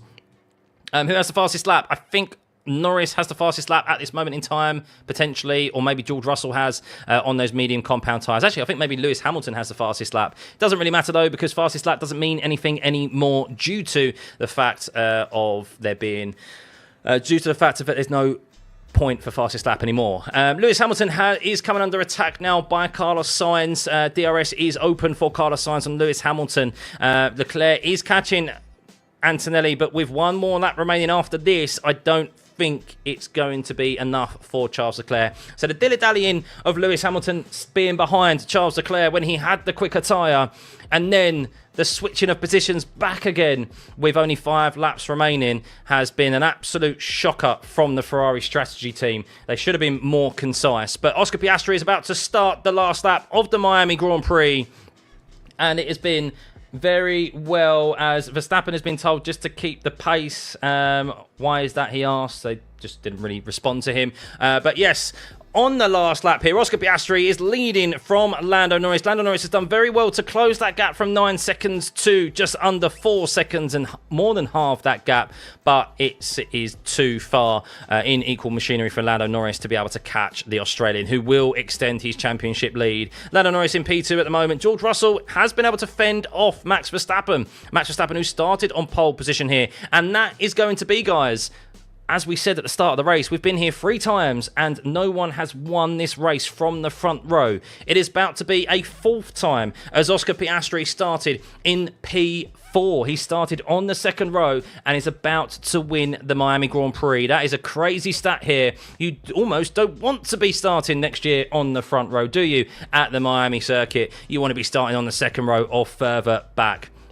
As blue flags are being waved for Oscar Piastri as he makes his way through probably the worst section of corners in the world, which is turn 13, 14, 15 and 16. But Oscar Piastri, as he makes his way down the back straight one last time, he will have one more corner to contend with. Turn 18 and 19 is full flat down for him. Oscar Piastri, he fought off Max Verstappen. They went wheel to wheel. We saw them go at it. He came out on top, and Oscar Piastri extends his championship lead by 11 points to Lando Norris, who closed that gap yesterday by 1 point in the sprint race. But with a further 12 points gained today, overall, Piastri is extending his championship lead after round 6 here. He was 20 points behind after the first round. He now leads around that margin from Lando Norris, who also extends his lead over Verstappen in P3. And well, Verstappen, who has tried to chase down George Russell, he fought valiantly against Piastri. He fought off Norris on lap 1. He fought them off for as hard as he could, but that Red Bull just not at the races here today in race trim. He became off second best to George Russell, who benefited from that VSC. He comes across the line to take the last podium position in P3. A good result for George Russell, still quietly going about his business this season. Verstappen, who potentially is vying for George Russell's seat, is just finished behind him in P4. Alex Albon in P5. Sainz nearly caught Lewis Hamilton there at the end, as Sainz finishes in P9, but going back to Antonelli in P6, he was able to not get caught by Charles Leclerc, and Lewis Hamilton in P8, who held off Carlos Sainz in P9. Well, a big talking point, of course, will be the strategy team and the team radio calls between Leclerc and Hamilton. Interested to hear the drivers' thoughts after the race. We saw some sassy comments from Lewis Hamilton, but we don't often hear, and also from Charles Leclerc as well. Double points finish for Williams, though. Well done for them. Yuki Tsunoda in P10. Isaac Hadjar in P11. Yuki, because of... Oh, Yuki, actually, what happened to Yuki? Yuki ended up getting caught by Hadjar. No, apologies. Yuki, that 5-second gap, he was able, because of a 5-second time penalty for speeding in the pit lane, he was able to hold on to P10. Hadjar in P11, Ocon P12, Gasly up 7 places in P13, Hulkenberg 14th, Alonso 15th, Stroll 16th, Lawson 17th, Bortoletto 18th, Behrman 19th, and Jack Doohan is in 20th after not making it a single lap. And there we go, guys. That is the end of the Miami Grand Prix. It was a bit of a damp squib in the second half of the race, but my God, the start, that first half of the race was absolutely tremendous. As Hamilton and Sainz investigate after the race for causing a collision. What happened there between them? Unbelievable. Still 18 races to go, Nico. Correct. A very long way to go. Still 4 more sprint race weekends to go as well. And there is a very, very long way to go. Still plenty more points on offer for any of these drivers to get themselves back into the championship. We saw the F1 season completely flip on its head last year. Could it be the case again this year? But yes, Lando Norris got the fastest lap in the end, a 29.746, but that doesn't mean anything now. It means diddly squat, as there is no fastest point. Sorry, no 0.4 fastest lap anymore. But what an interesting race, guys. I hope you guys enjoyed that. Big thank you, by the way. We hit over 15,000 viewers again. Unbelievable, consistent viewership. Please continue to... As Carlos Sainz... Oh my goodness, what was Carlos Sainz doing into the last corner there of turn 17? Both drivers very fortunate to get away without damage there, as Carlos Sainz is stating Lewis moved under braking. I disagree. I think Lewis Hamilton just turned into the corner and you just let off the brakes, Carlos. But thankfully, both of them were able to make it across the finish line there. But yeah, I hope you guys enjoyed that. What a crazy start to this race. By the way, we finally got, guys, wheel-to-wheel racing. Yes, it only took us 6 race weekends, but we got it. Unbelievable. Unbelievable. Where was that rain that we was predicting, eh? It never arrived. It never arrived. Max's pole just got a lot more impressive. Everyone now finally seeing how far ahead the McLarens are the rest of the field. Yeah, I mean, I've said this. Max is maximising that car, especially when it comes to qualifying. And the McLaren drivers aren't getting the maximum out of their cars. Simple as. But yeah, brilliant, guys. Oh, over 2,000 likes as well. Big thank you. 5 new members today. And of course, many subscriptions. I think we've had 1,000 subs this stream, something like that. So big thank you, guys, as always. Pushing on to that 45k, pushing on to 50k. So big thank you. I'm just going to quickly have a swig of rosé because I need it. And we will do driver of the day. We'll do driver of the day, shall we? Let's do our driver of the day. 2 seconds. Bear with me. We will take in everything that's happened. I'm so intrigued to see what the Ferrari drivers have got to say. Driver of the day. We are going to go Piastri. We are going to go... Oh, no. I've just started poll and I've literally just got Piastri. And no. Sorry. Don't vote in that. Driver of the day, DOD. We're going to go Piastri. You vote no. We are going to go... we are going to... should we... I don't know who to go for, to be honest with you. Albon? Albon done pretty good, didn't he? Do we go Hamilton? I mean, he did benefit from... I mean, he did okay. I think that's it, really. I don't think there's anyone else. George Russell, maybe? But I think George Russell just didn't really do anything. He just plodded around and then he ended up benefiting from the VSC. Still a good drive. I'm not taking anything away from him, but it wasn't like Piastri made the move on Verstappen. I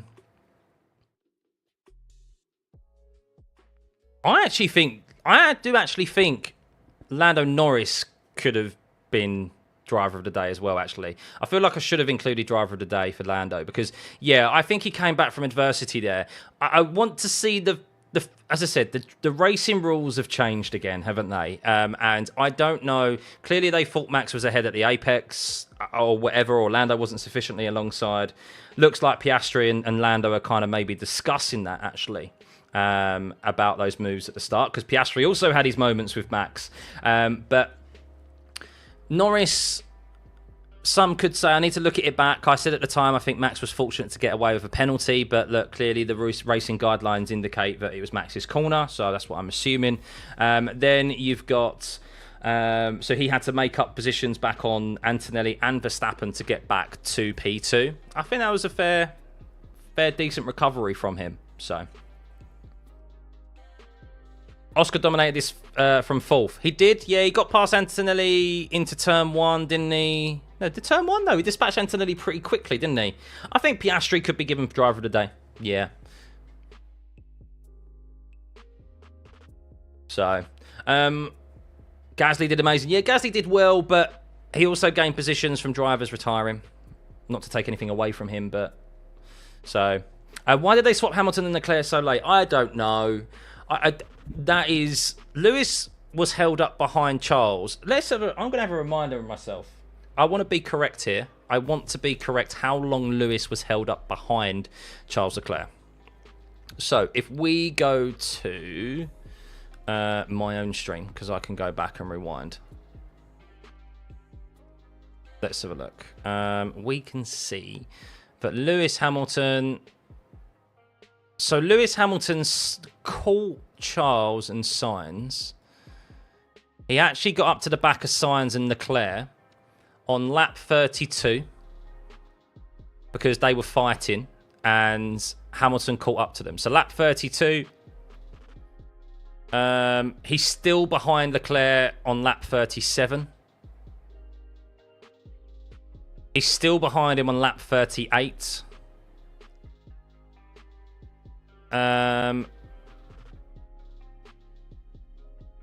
They swapped on lap 39. So Lewis caught up to them on, what lap did I say? 31. Did I say 31? Is that a lap I said? 32. Caught up to them lap 32. 30. So 7 laps. He's stuck behind them by 7. Ferrari. Yes, 100% now I look at it. Hamilton's charge on Antonelli was thwarted by Ferrari, holding him back for so long. Why do you do that? 7 laps on the mediums behind your teammate in dirty air. That's crazy. That's absolutely crazy. 7 laps. It was lap 39. The end of lap 39 they swapped. No. Sorry. It was the end of lap 30. No, sorry. It was end of lap 38, sorry, they swapped. Because Piastri had already crossed the line to start. So it was a lap, end of, still, 6 full laps he's been stuck behind them. Stuck behind. That's crazy. That's absolutely crazy. I mean, I don't know what Ferrari are doing. I don't know why they're just not... Fred Vasseur should just go... I think we can all see it. We can all see it, right? We can see Lewis has caught up to the back of him. He's setting fastest laps. And then he's on the mediums. He should have been able to have just... Yeah, Charles, Lewis is on a quicker strategy. Get out of his way. If he can't catch Antonelli and gain a position, we'll swap back later. Simple as. Except... I don't get it. I mean, look, it's only for P6, but it's still points. It's still points. So, Lewis Hamilton wins radio of the day, indeed.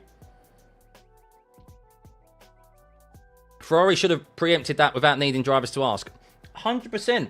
Well, with Lewis on the alternative strategy, there is always a scenario where your drivers may meet on track, where the driver who's on the quicker tyre at the end is going to meet the driver who's on the slower tyre.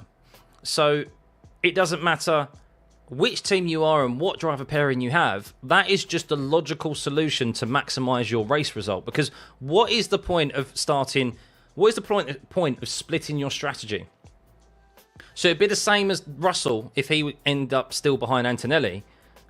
Mercedes keeping Russell behind Antonelli. What is the point of that? Because the whole reason of having an alternate strategy is that you're quicker at the end so that you can gain those positions at the end when you're on the quicker tyre. So it's just, it's absolutely crazy, and I'm surprised it took him so long. And it was only for Lewis to say, have a cup of tea while you're at it, until they decided to actually swap positions, which was very, very intriguing. Safety car messed up the split strat. It did, but I think it also... Did it also make things interesting or not? I don't know if the VSCs ruined things or not, to be honest with you. I think it potentially provided us with a bit of closer racing. I think we might have seen... Apologies. We might have seen even more of a field spread if we didn't have those VSCs. I'd have to go back and actually look at the actual spread at the time and the times made up, but yeah. So driver of the day is over 800 votes at the moment. Driver of the day is overwhelmingly Oscar Piastri. So I'm going to end the poll because I don't think enough of you are going to vote to sway that. I see it. I think Piastri deserves driver of the day. Let's have a look at the championship standings, guys. What has that done to the championship standings, eh? Here we go. So Oscar Piastri has... what has he gained there? He's on 115. So, okay, no, 16. I thought it'd be more than that. 16 points gap between Oscar Piastri and Lando Norris at the moment. Verstappen is now...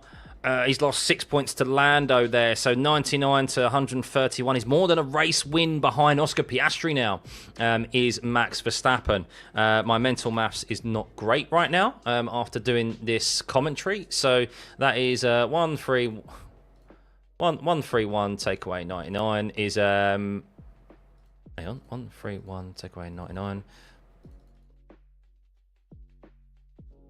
is 32. 32 points. 32 points. There you go. Primeval. At least someone's on the ball.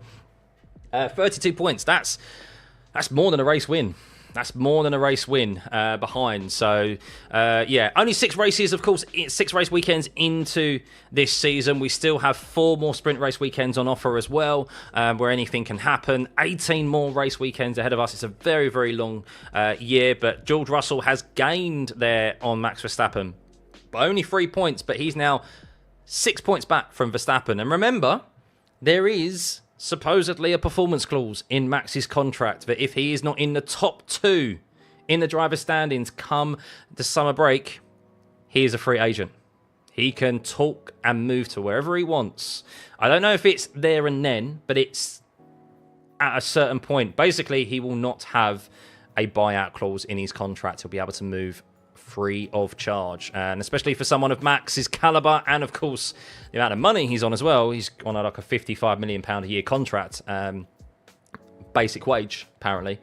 That's it. So Super Max is in Super 4th. No, he's not.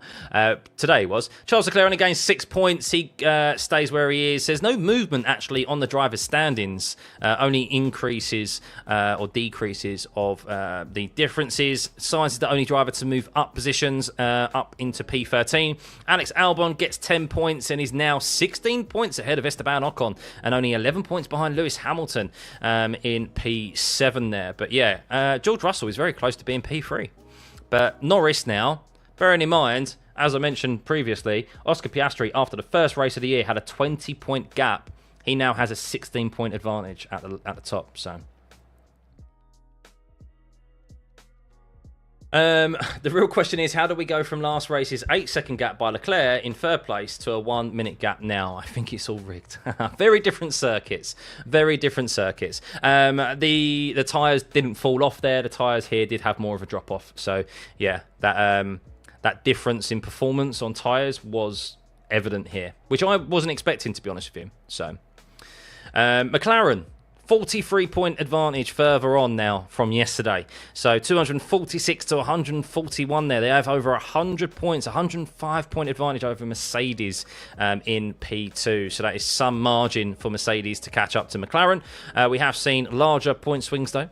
We saw, of course, Ferrari catch and McLaren catch at the end of last year over Red Bull, didn't we? Red Bull in P3, 105 points. Wow, that's like 150 points back from McLaren. Ferrari, 94 points. Oh my goodness. Williams, 37 points. No movement further down as they were. No movements in the Constructors' Championship. And that is it for the championship standings after today. So let's hear the drivers. They're in the room and I want to hear what they've got to say about certain moves, because there was a lot of wheel-to-wheel racing. As Lando kind of squinted. Lando just went, I would have been in that wall so hard, as they showed the rear view camera of Max Verstappen. So Lando obviously stating he had to move out of the way. Let's see what they have to say about the battle with Oscar and Max, of course. And they just laughed. They just laughed at Max locking up and going past Piastri. Now we're watching Lando versus Max. If someone said before the racing started that Stroll and Ocon would be in front of Sainz, Gasly, Tsunoda and Alonso by this point, I'd have called a doctor. Brain damage. Yeah. Russell could pass Max if he finishes 3 places in front of Max. Yeah, there's definitely opportunity for change with Max and George. I mean, George is just quietly going about his business, isn't he? So, you're going to Imola this year. Oh, brilliant, Emmett. Hopefully it's dry for you in Imola. Hopefully it's an interesting race for you. We do have the C6 tyre being brought, don't we, to Imola, so that will make things interesting, hopefully. Piastri has Max covered, really measured driving. Yeah, I mean, he did. They race each other respectfully. They know what the racing rules are. They know Piastri is like Max. He knows what the racing rules are, and he knew there was at no point in the first 2 opportunities that he got alongside Max on the outside, or maybe even 3 times. But the multiple times he got alongside him on the outside, he knew he wasn't sufficiently far enough alongside him to warrant racing room, because the outside driver who's overtaking has to have their front wheels ahead of the rear view mirrors. Not even alongside, they have to be ahead. If you're on the inside, they only need to be level. So the inside car always has more of an advantage given to them than the overtaking car on the outside. And in those scenarios, he never once committed to that outside line and lost unnecessary time and ground. He backed out of it, and then slotted back in behind Max. And that gave him multiple opportunities lap after lap to have a go at him. So yeah, brilliant racecraft. And then he eventually got far enough alongside Max to be ahead of him into the apex. But Max went so deep on the brakes to try and be ahead at the apex, because he knows the inside car has all that power, that Piastri just waited, saw it coming, and just did the cutback, said thank you very much, while Max, of course, lost ground to Piastri, and then he was quickly under attack from Lando, who was able to catch up to them. Those battles between Piastri, Verstappen, and Lando and Max were very, very, very good to watch. However, I still have a criticism, and you may be going, oh, Stuffy, aren't you ever happy? Aren't you ever happy? But I do have a criticism. Every single one of those battles was pretty much done after a single corner. We didn't see them go side by side for even 2 corners in a row. And for me, that's what I want to see. That's what I want. I don't want to see battles ended after a single corner. Now, while that was entertaining because we've been removed of any form of wheel-to-wheel racing for a long time, all of those moves were done and dusted. Like, because of the way the racing rules are, it's all about who's ahead at the apex and so forth. The overtaking car on the outside isn't warranted any room, and the overtaking car on the inside has all the power, it can just drive the other car off, and it's just, it still doesn't promote good enough racing, in my opinion. I know I'm being like, come on, Scott, just be happy. But that's just, I don't know. I feel like I just want a bit more. Max isn't a bottle job. No, Max isn't a bottle job by any means. No, his car just wasn't there in race trim today. It just he fought as hard as he could to hold on to track position, which we know is key. But this was a circuit where, thankfully, we actually was able to see some overtaking. There was overtaking opportunities, and what did help with overtaking as well, pardon me, was that tyre deg was an actual thing here, or tyre temperatures were an issue here. So we did see some teams manage their tyres better than others. And whether people think it's boring or not, tyre management is a key element of racing, and that's how we get racing, is when some teams are better on their tyres than others. And we get those overlaps in delta, in performance. And that's what we saw today, thankfully. So Max shows he is vulnerable when pressured by locking up his tyres. Yeah, the thing is, the only reason he locked up his tyres is because of the way the racing rules are. He knew it's all about head at the apex. And that's what he went for. So, Stuffy, too much iRacing for you where you're side-by-side a lot more than these drivers. I'm under no impression that there does become a point where the corner does become yours. Where you're sufficiently far enough of someone that they are, to an extent, warranted that racing room and that racing line. However, we shouldn't see battles. Look at any other motorsport series. Crazy. This is what would be my what's the right word? Not comeback, but this is what would be my argument against this.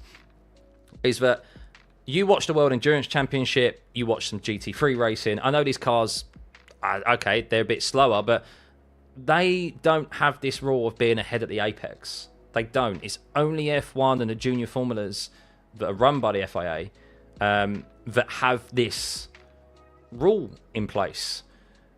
Any other motorsport series in the world, they don't have this. They're able to go side by side. They have to give racing room. So I love how George is just casually getting onto podium this year. Yeah. Didn't Max have troubles with his brakes? He was complaining about his brakes, but he just went too deep into the corner. He complained about his brake leer after he locked up on Piastri, where Piastri took the lead. So yeah, so that's why he did it. So yeah, so he complained about his brakes afterwards, but he went way too deep into that corner to try and ensure he was ahead at the apex. And yeah, thankfully Piastri saw it coming and just went, yeah, I'll let you go straight past and just go back onto the racing line. So George is quietly, yes, I agree, George is impressive. He's quietly going about his business. I tell you what, let's say Mercedes develop really well. As we've seen, the championship, we saw that Max is, okay, 31 points behind. Was it 31, 32 points behind? Okay, he's 38 points behind, George. Mercedes develop well, and they're able to match McLaren. I tell you what, George Russell could very well be within this championship. He's not out of the realms of possibilities. So it's a very long season. We still have 18 race weekends to go, with 4 of them being sprint races. So confused why the British national anthem for McLaren, they're majority owned by Bahrain. I know, Crolito. Well, there's even the argument that it should be a New Zealand anthem, because wasn't Bruce McLaren New Zealand? Is that right? So. And IndyCars, running people out of a room is just normal, same as... Sorry, Tucker, what was you saying? To be fair, hypercars racing is similar. In IndyCar, running people out of a room is just normal, same as karting. I don't disagree that there becomes a point where the corner is yours, yes. But that's only when, like, you're sufficiently...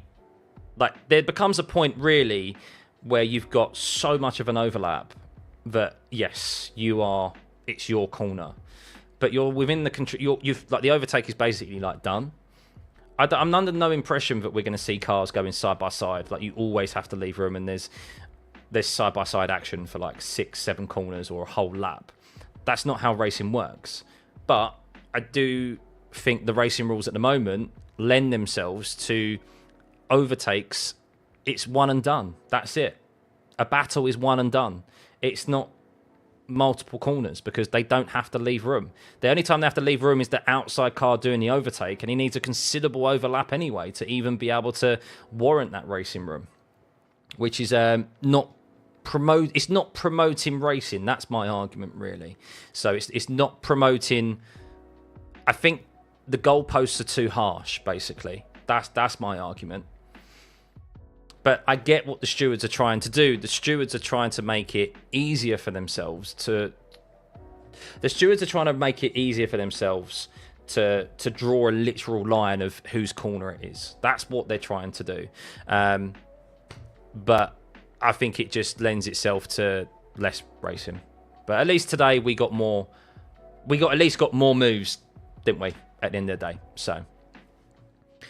racing is like a dance at the end of the day. It's fluid. It isn't something that's just over and done with in one corner most of the times. So, don't leave the room. We're both leaving the race. Norris can be bullied. Yeah, so I have to, as I said during the race, I have to take it back and apologise to Lando Norris. I thought he had got the move done on Verstappen down into turn 11, and then he got caught napping by Verstappen down into turn 17. However, what I didn't see on the TV coverage is that Lando actually, very, very well done, but not well done enough. He actually caught Max napping down into turn 11, lunged him on the inside, and he just ran out. It was ahead at the apex, but he just ran out of track limits. So what happened is he held onto that position.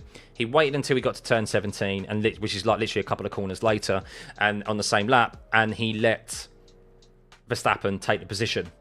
Then Lando did the same move again down into turn 11, but not as big of a lunge because he had a much better run.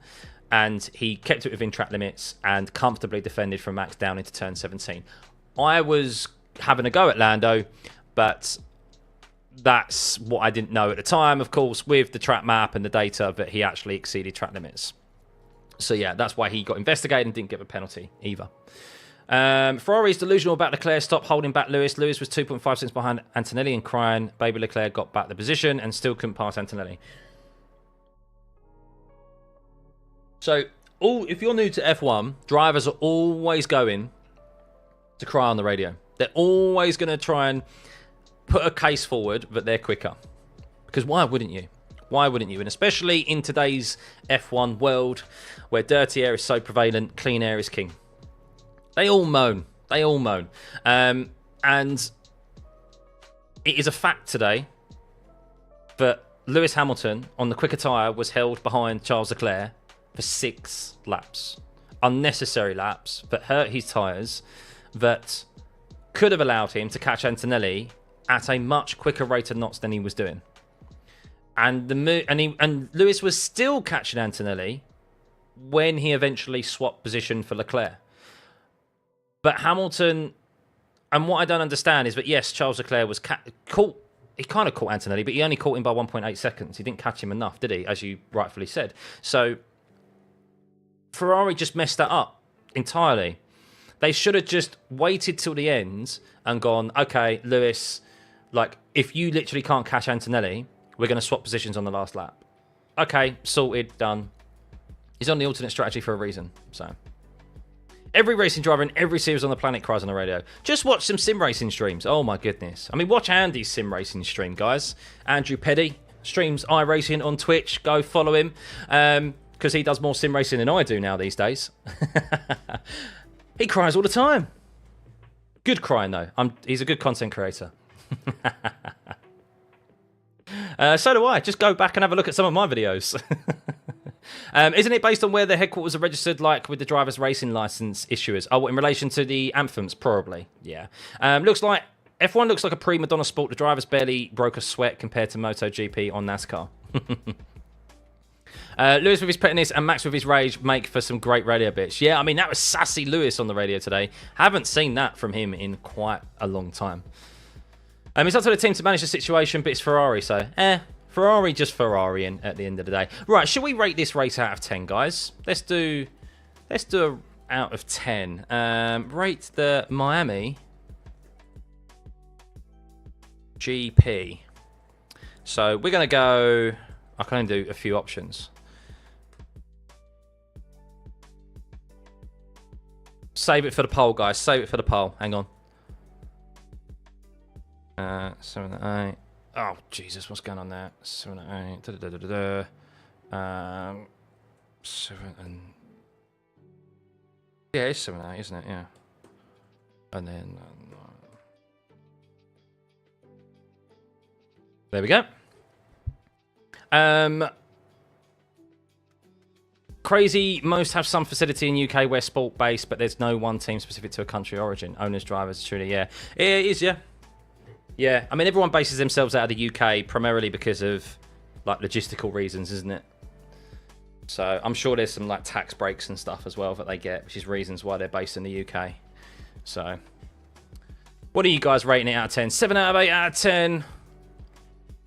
Yeah, I can see that. I think I'll give it an 8 out of 10. I think the reason it's not higher is because the second half of the race, obviously the field spread out and it died off. The action died off. We didn't really get any, did we? But the first half of the race was very entertaining. So that's why it's an 8 for me. Why is dirty air such a problem these days? Is it developments in aero? You've answered your own question, Doc. Yeah, literally that. So 2 reasons, really. The first one is the development in the aero. The FIA haven't cracked down on the teams having their way with the floor edges, making them all very... Like, I'll get an image, right, of a floor edge that I posted in the Red Bull floor edge that Max Verstappen had on his car this weekend. Bearing in mind, these floor edges in 2022 were pretty basic. They were pretty flat in the first year. This was the latest Red Bull floor. Look at that detail. And all of that displaces air in different directions. It's not the only reason, but also the ride height. Remember, we had issues with porpoising in the first season as well. The way to combat that was to add a minimum ride height and increase the minimum ride height, and that has meant that more dirty air has been displaced as well. So what is that? That is the floor edge, the edge of the floor of the Red Bull car that Max was driving today. So yeah. That used to be flat. But the problem is with the FIA is that they said they weren't going to allow this to happen. But unfortunately, they did. Because that was this weekend's, the floor.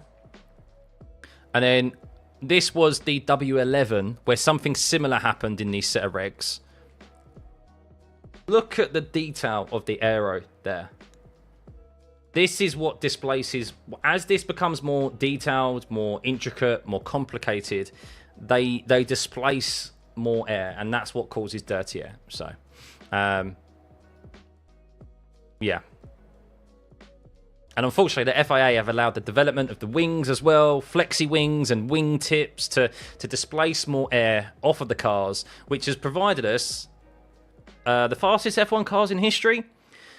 And that's why we see pole position separated by no more than half a tenth. But what that does is that when it comes to actual racing, the dirty air is more. It's and these cars that are so intricate with obviously the detail that they have on their car aero package wise, they need clean air for their cars to operate efficiently, and they don't get that. So W11 is still the fastest F1 car though. Oh yeah. Is it still fastest? Is it still the fastest? I mean, I've seen that Spa lap. It's just unbelievable. It makes corners not even look like corners, doesn't it? So basically, hope Max gets pole and give dirty air, but if he isn't out front, then surely it hurts his pace more. Exactly that, Goonie. Yeah, that's why he fought tooth and nail for those positions, because he wanted track position. Track position is so key. But unfortunately, he just didn't. The tyre deg was too prevalent for him today. Really, it's ugly head for him, which that Red Bull just doesn't have. That's where it falls down compared to the McLaren. We saw that in Melbourne as well. If you remember the quali lap, the tyres just wouldn't last to the end. And this one, similar happened, not in the quali, but in the race. Teams want dirty air behind in their design without compromising their clean air. Yeah, exactly. Mini DRS is banned next race. No, that comes in Barcelona, which is the end of the next triple header. So we go to Imola next in a couple of weeks' time. Then it's Monaco. And then, I mean, arguably, I should be talking it up because, of course, I want you guys to tune in, and I'm sure you will. But we arguably have two Monaco Grand Prix back-to-back, Imola and Monaco. And then, but we do have Monaco with 2 pit stops this time around, mandatory pit stops. And then we head to Barcelona at the end of the month. Tired of people saying Max isn't winning because he's a bad driver. He's not a bad driver. Who is saying Max is a bad driver? It's the same as Lando and Piastri. They're not bad drivers. Williams pulling away from the others. Best of the rest. Need to stack as many points as possible up front.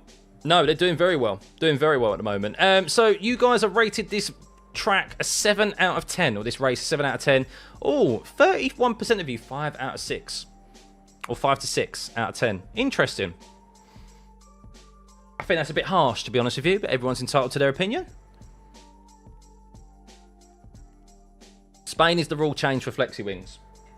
It's for both of them. I think it's the amount of flex in both the front and rear wing. So, the Red Bull is set up to be faster in the straights to protect from DRS overtakes, so it should be higher in deg, and that's exactly what it was, Warren. Yeah, it would never happen, but I'd love to see the field drive in equal cars and see who truly comes out on top. I disagree to some extent. I get the intrigue of it, but I know deep down kind of who's a good. Me personally, I know who's a good driver. I know who's the best. Not the best, but I know who is at the top of that list of the drivers for me. And what I want to see is just more racing, more wheel-to-wheel racing, which we're kind of getting. We kind of got that today, but yeah, we need more tyre depth. I hope. I mean, the step softer today did help. It definitely did help. Hopefully the C6 in Imola will help as well. That's the first time we're going to see that compounder tyre. But I like F1 being a spec series. I just don't like it being... Sorry, is it a spec series? Sorry, not a spec series. It's the other way around, isn't it? Not a spec series, an individual series. I like whatever the terminology is. I like it being as it is because it adds to the technical side of things as well. There's more involvement in F1, isn't there, to look into. What I just don't like is obviously a new set of regs where one team dominates more than another. I want to see racing at the end of the day. So that's what I'm hoping. Fingers crossed, for 2026, we get at least 2 teams that get it right. So, going back to Scott talking about George Russell fighting for the World Drivers' Championship, the Spain change must surely be something Mercedes have to take advantage from. I think so. I guess for many teams, and we know that that's still playing at the back of a lot of teams' minds, is 2026. What is super impressive, by the way, guys, about Williams is that they have supposedly stopped any development for this season. Like, if... Hang on, I'm just watching the... hang on, sorry, analysis of Max and Lando's move, or incident in the first lap.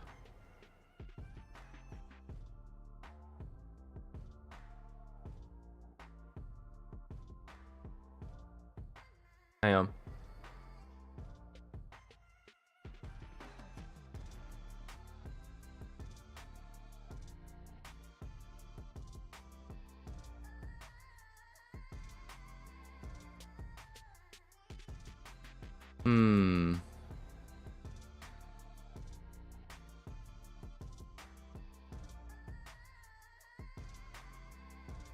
Lando actually ended up behind Albon, by the way.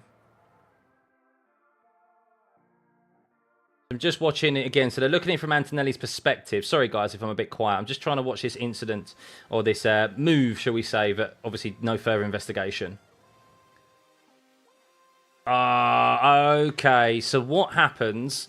This is why I take it back. Why I said I think it was a bit naughty by Max at the time.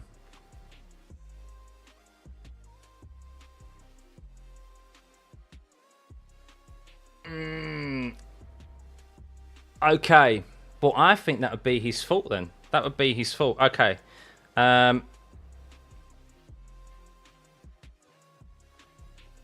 2 seconds, guys.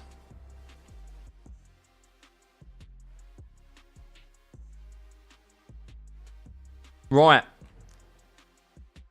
Max had snap oversteer. So Lando had to take avoiding action.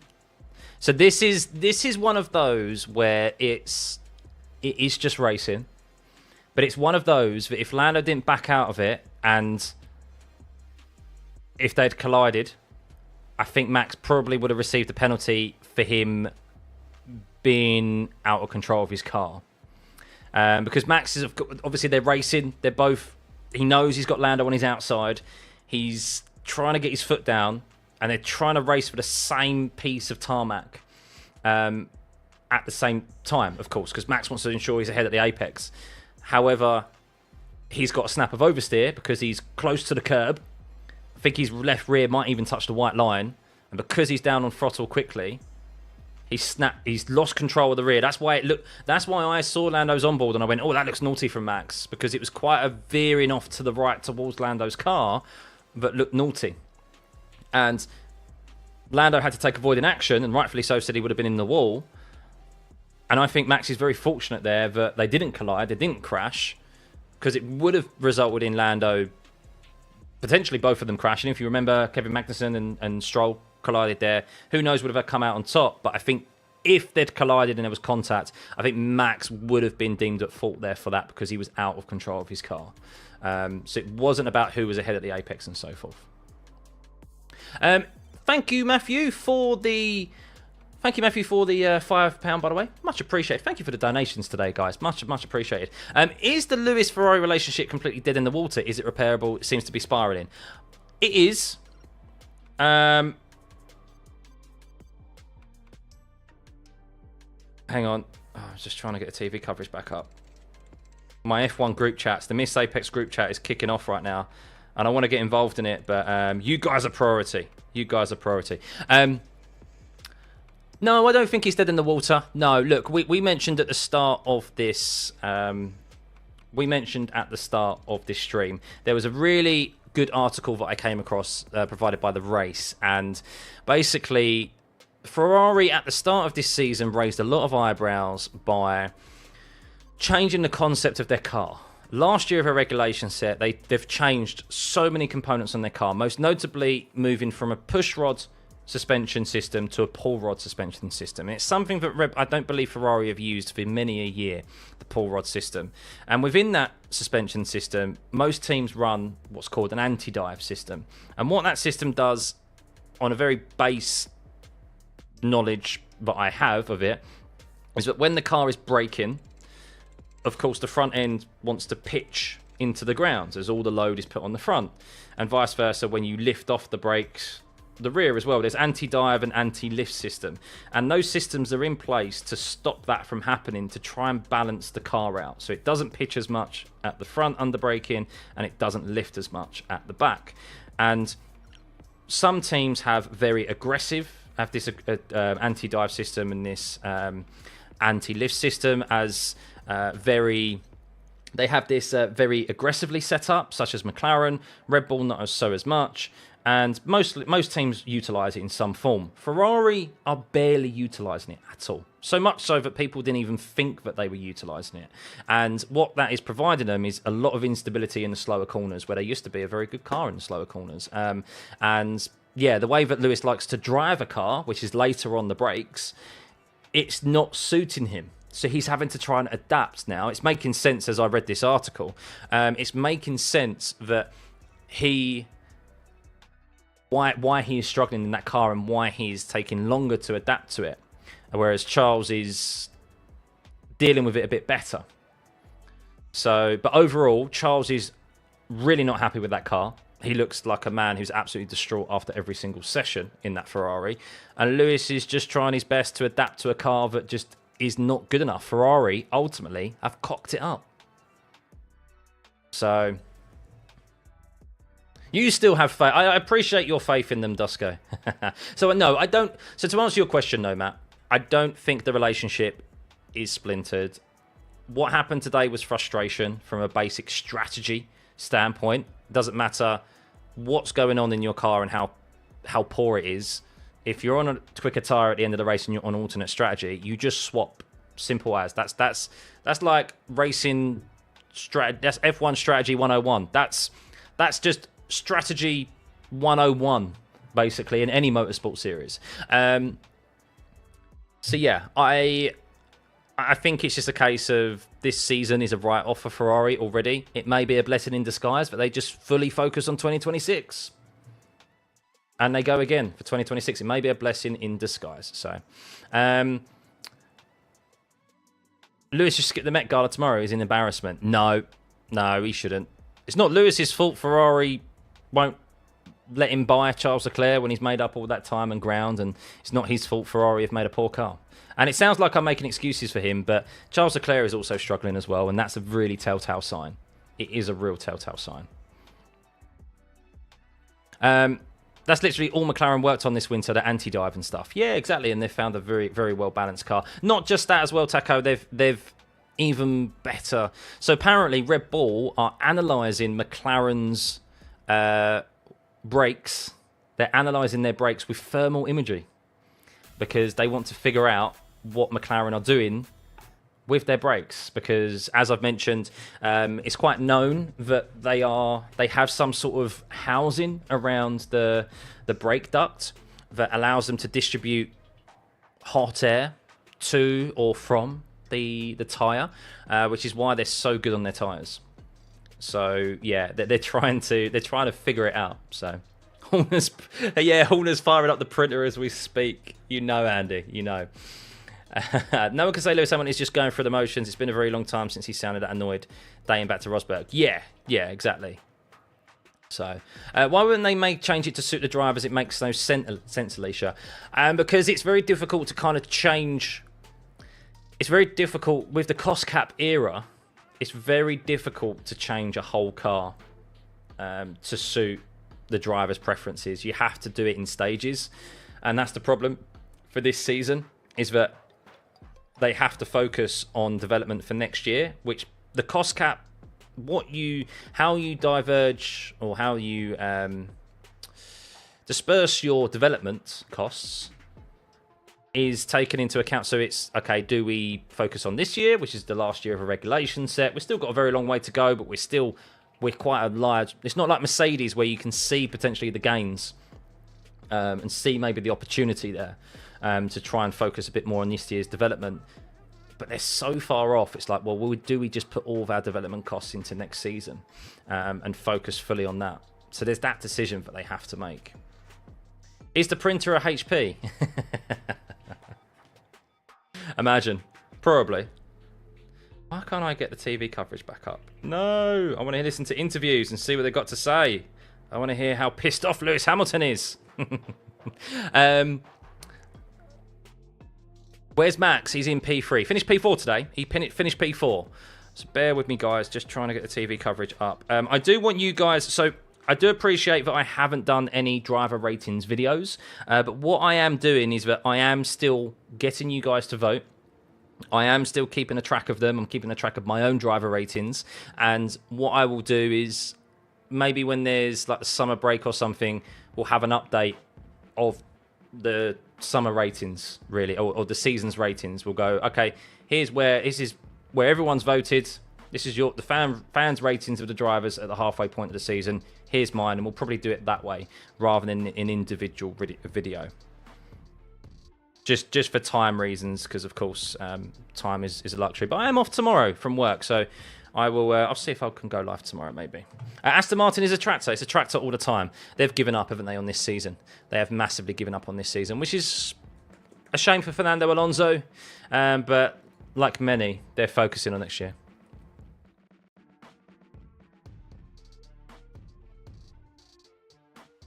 Oh, Lando being told, asked, do you think his move was fair? And he went, it's not for me to decide, Lando, with a cheeky grin on his face. How do you deal with this? He says, qualify ahead.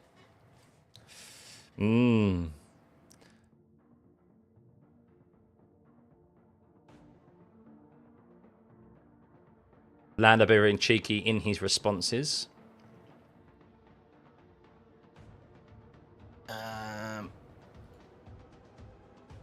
Give me a second, guys.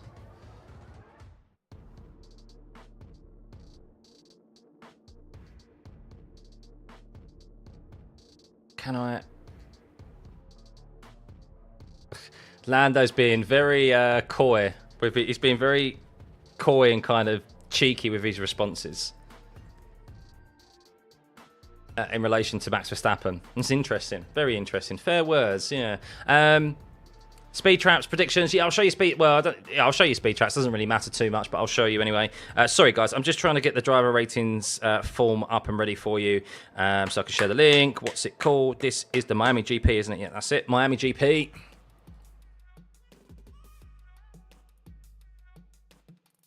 Miami GP.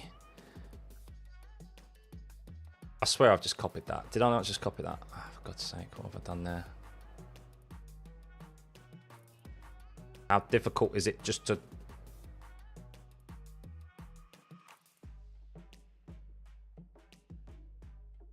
Make a copy, that's what I wanted.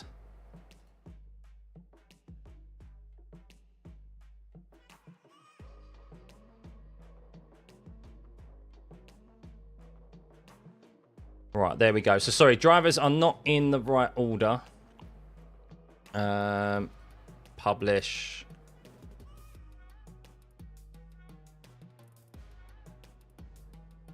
I really hope this works.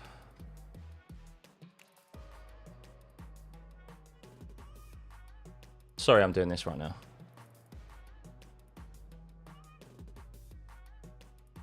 Let me know if that works, guys.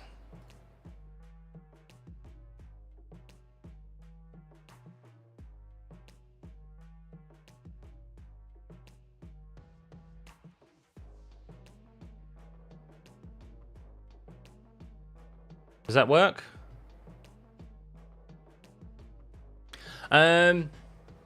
Sorry, you think that Max is going to have a crash with someone this year? I just think the rules are going to cause something. Thanks, George. Thanks for informing me. I think so. Yeah, I think he will. I think it's just... Look, Max knows how the rules are. And the thing is that he's coming up against drivers who won't necessarily back out now. Especially Oscar Piastri. But they know how to also use the rules to their own advantage. So everyone's on the same page now, whereas Max was... The problem is that the rules weren't consistent. They weren't defined. It was like, well, Max is able to do this, and he was making the stewards go, well, go on, penalise me. Penalise me. And no one was going racing that way, whereas now everyone's like, oh, okay, well, this is how we go racing. So it's like a level playing field, basically. Would Lando win without lap 1? Yes. He would have won if he would have won if he got past Verstappen, for sure. Earlier on. If it was roles reversed and it was him in Piastri's position, like if he held P2 and let's say Max didn't have that snap oversteer, I totally do not begrudge Lando going for the move, by the way, guys. Like, you cannot... I'm always live, B. I'm always live after races. This is what we do here. We don't dip off. We stick around. We chat. We're not like other live streams. We watch alongs. We sit here. We chat. We take it all in, you know.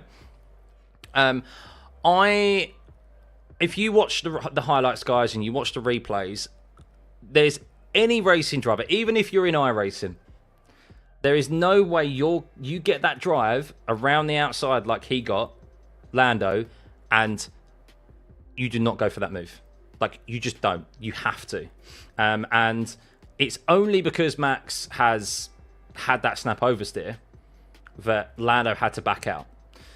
But even if Max didn't have that snap oversteer, would he have left Lando enough room? I don't think he would have done. I still think they would have collided. I think it would have been locking of wheels. And maybe Max would have come off second best. Or they at least would have collided. So I think at the point they got to the corner, let's have a look at the racing rules, because I did send them to someone. I've got them on my phone. I can read them to you. I can read them to you because it talks about the chicane. Let me have a look. Sorry, I did send them to someone recently.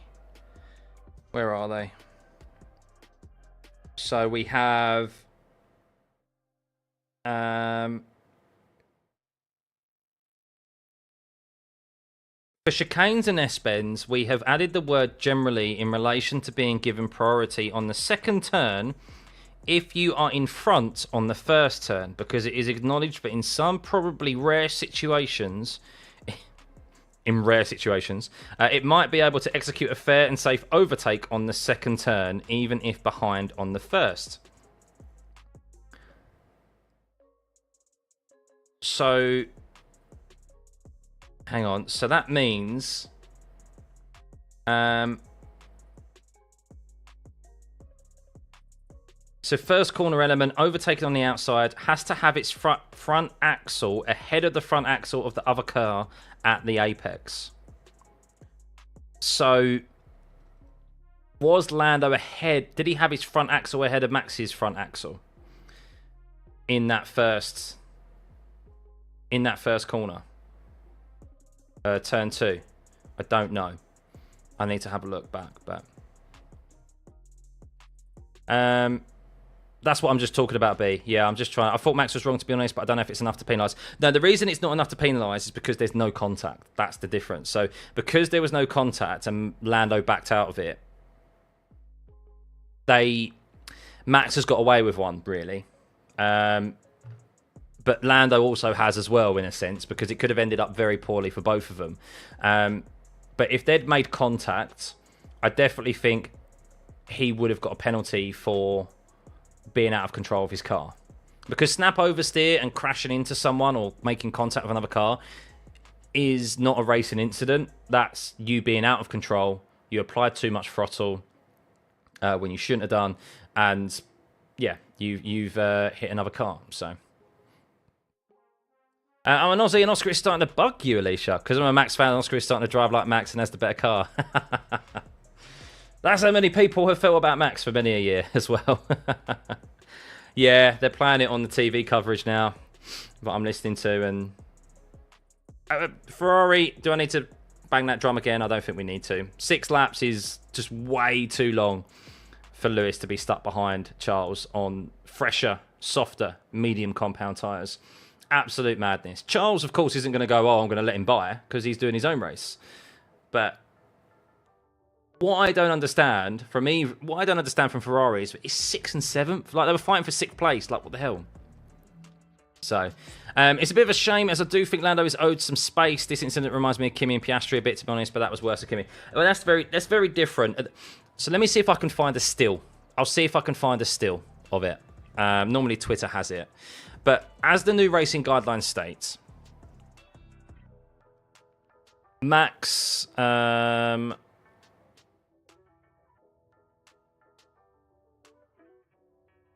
Jenson Button is just on the radio, just on TV coverage now, by the way, saying if there's just one lap where you're stuck behind your teammate, you will lose so much time. Here we go. Is the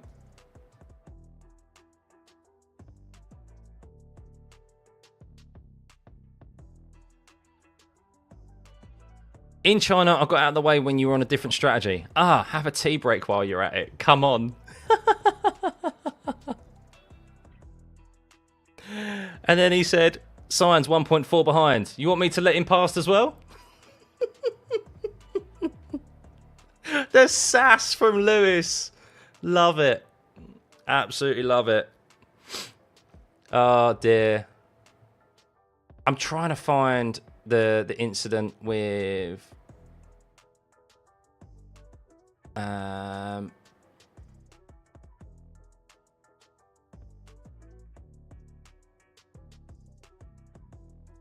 trying to find a still image of it. I can't find it.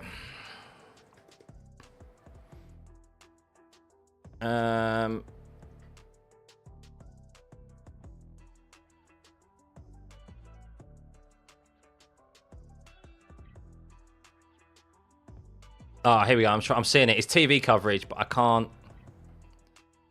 So he's going through the corner. He's going for the second corner. Oh, the thing is, where do you define the apex? I don't think he's ahead. So he's not. So the thing is, Lando's the outside car. So as per the racing rules, he wouldn't have been afforded room there. So it's up for Lando. Lando wasn't. If they'd collided, it's so stupid. But if they collided, I think Lando actually would have been given the penalty for it, because he wasn't actually. He didn't have his front axle ahead of Max's front axle. So this is what I mean. Like the outside. Right. Let's. Can I do a poll? Can I do a poll? Let's see if I can do this, guys. There's still 1,200 of you here in the poll. How am I going to word this? I want to word it as how far alongside a car, if they're on the outside, not the inside. If a car is on the outside and they're overtaking, how far alongside do you think they should be given? Or how far alongside do you think is sufficient for them to be afforded room around a corner, basically? I'm not going to put how do I put a poll up for that? How far alongside on the outside? Does that make sense? Does that make sense? So you're overtaking on the outside. Let's go front wheels. Let's go front wheels as the margin, right? Do you think if they're over... So as the current rules state, the front axle, so the front wheels need to be overlapping the front wheels of the car on the inside that you're overtaking for you to be afforded room on the outside. If you are not... So do you think that's correct? Or do you think if it's front wheels to wheel to wheel, or do you think they should be front wheels to the mirror, basically to the cockpit? iRacing space, yeah. I feel like what do I think? I think maybe alongside the mirror. I think if they've got, because technically if their front wheels are alongside the mirror, I just feel like being completely ahead to warrant room around the outside is too harsh, and it just doesn't promote racing. That's the problem. Half there, you respect it. Yeah, I can see that. I'm trying to think of how I treat it on iRacing. Obviously, iRacing is very different because I'm also thinking of self-preservation and wanting to, like, not drive people out off the corner. But it can't be the mirrors. The mirrors may change position relative to the length of the car.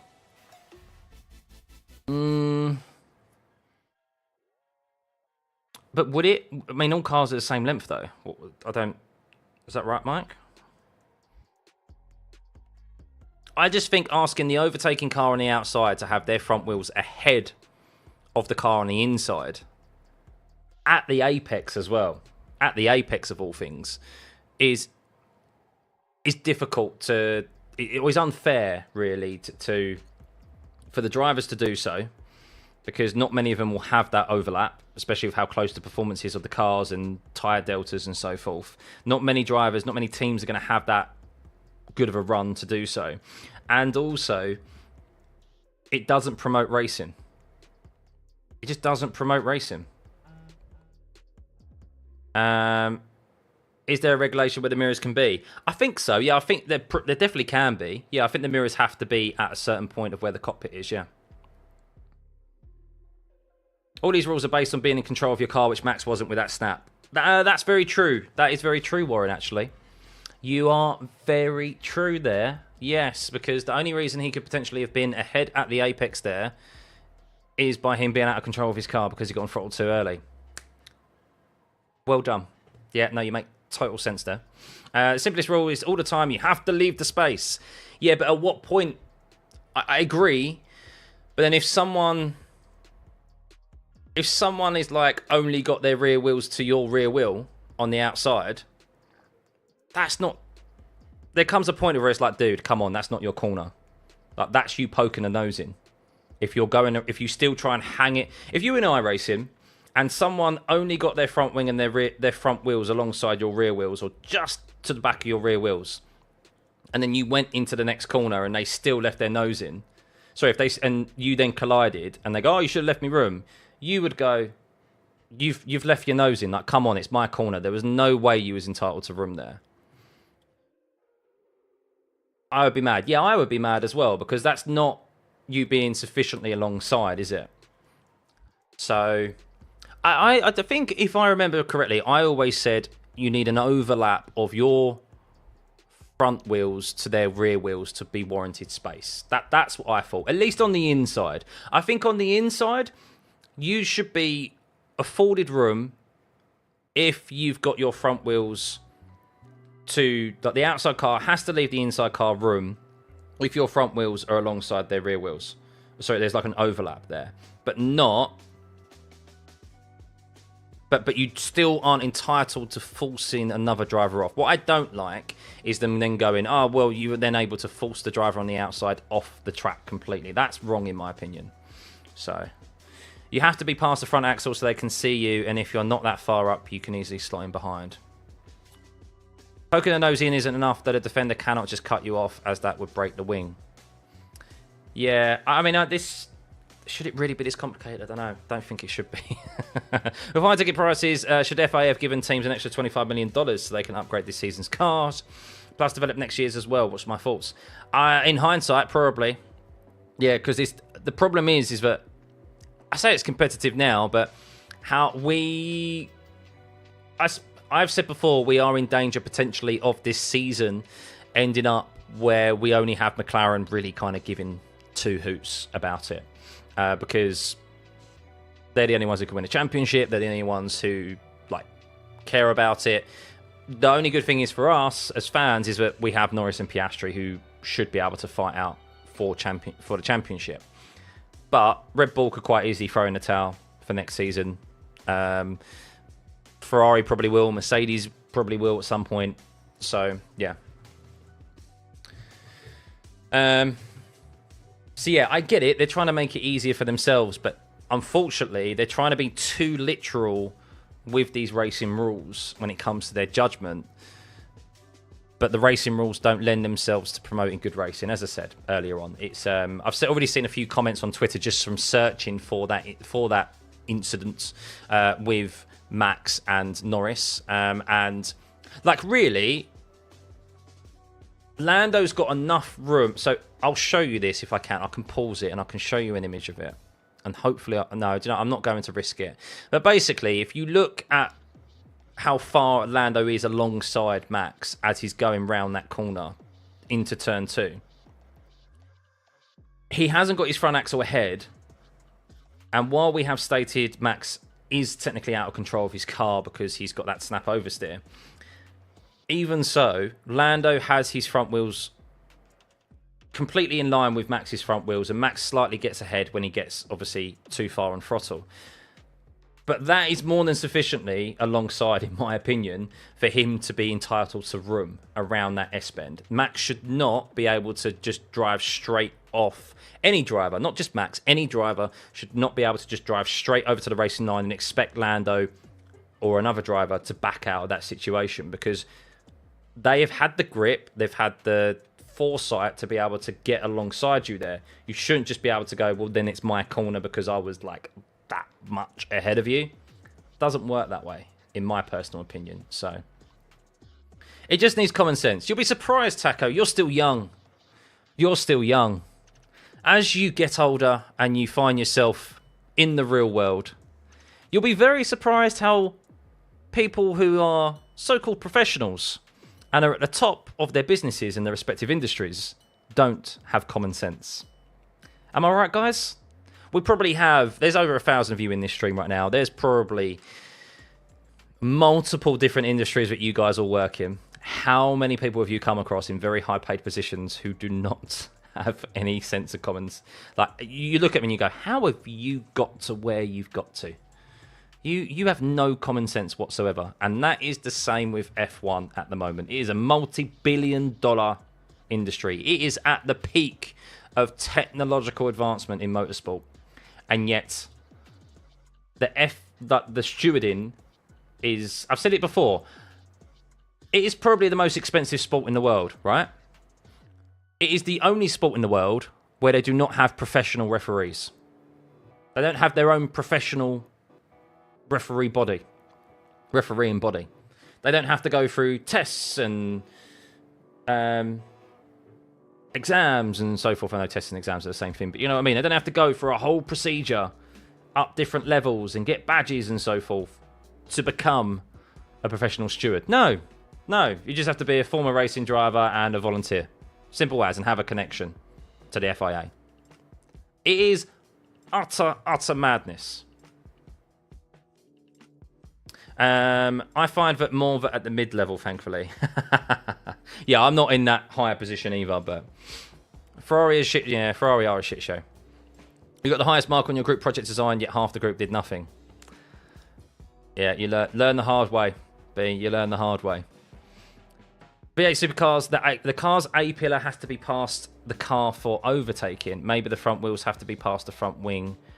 What's my fault?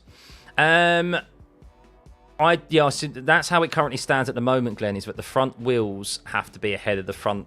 So the front wheels have to be ahead of the front wheels of the inside car if you're overtaking on the outside. That's the rule at the moment, which I think is too...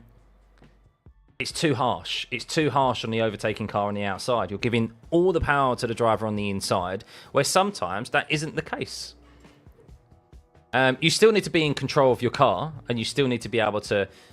I do agree that, like, potentially if overtaking at... I do agree to an extent of having that grip around the outside. It's similar to on the inside as well. You can't just go, oh, well, I was ahead at this point, whatever the goalposts are, as you, like, head into the braking zone, as an example, overtaking on the outside. I do agree to an extent that overtaking on the outside should be judged at the apex, because you need to be able to deem that you can still have the grip to take it round the outside. Otherwise, you're going to see drivers just sending it down the outside into the braking zone and go, oh, look, see, I was at the entry of the corner, which is, say, where the curbing starts. And that's where I was... and it's my corner. I should have been left room, but that's not the case. As always, you still always need to be in control of your car at all times. Who are the stewards here this weekend? Well, the stewards in general are just former racing drivers. Some racing drivers who haven't even been in modern F1. Well, haven't been in an F1 car since like the 90s or 80s. And yeah, they're just not. They're not professionals. Like, they're not even. They haven't even gone through tests or anything like that. It's just, there should be literally a coaching procedure put up and put in place for stewarding, because it'd be much more consistent. If Carlos gets a 10-second penalty, he would still be inside the points in his current position. Potentially. He may lose one position. How far was he ahead of Yuki? I don't know.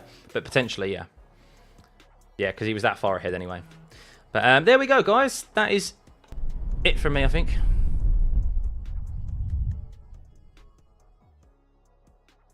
I think that's it from me.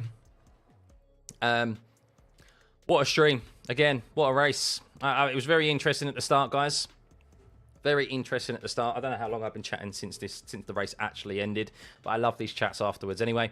If you haven't already, hit the like and subscribe button. We will be back, of course. I might even be live tomorrow. Might even be live tomorrow because I've got a bank holiday tomorrow. I may do some iRacing, or I may do something with F1. Maybe we'll go through driver ratings or something. I don't know.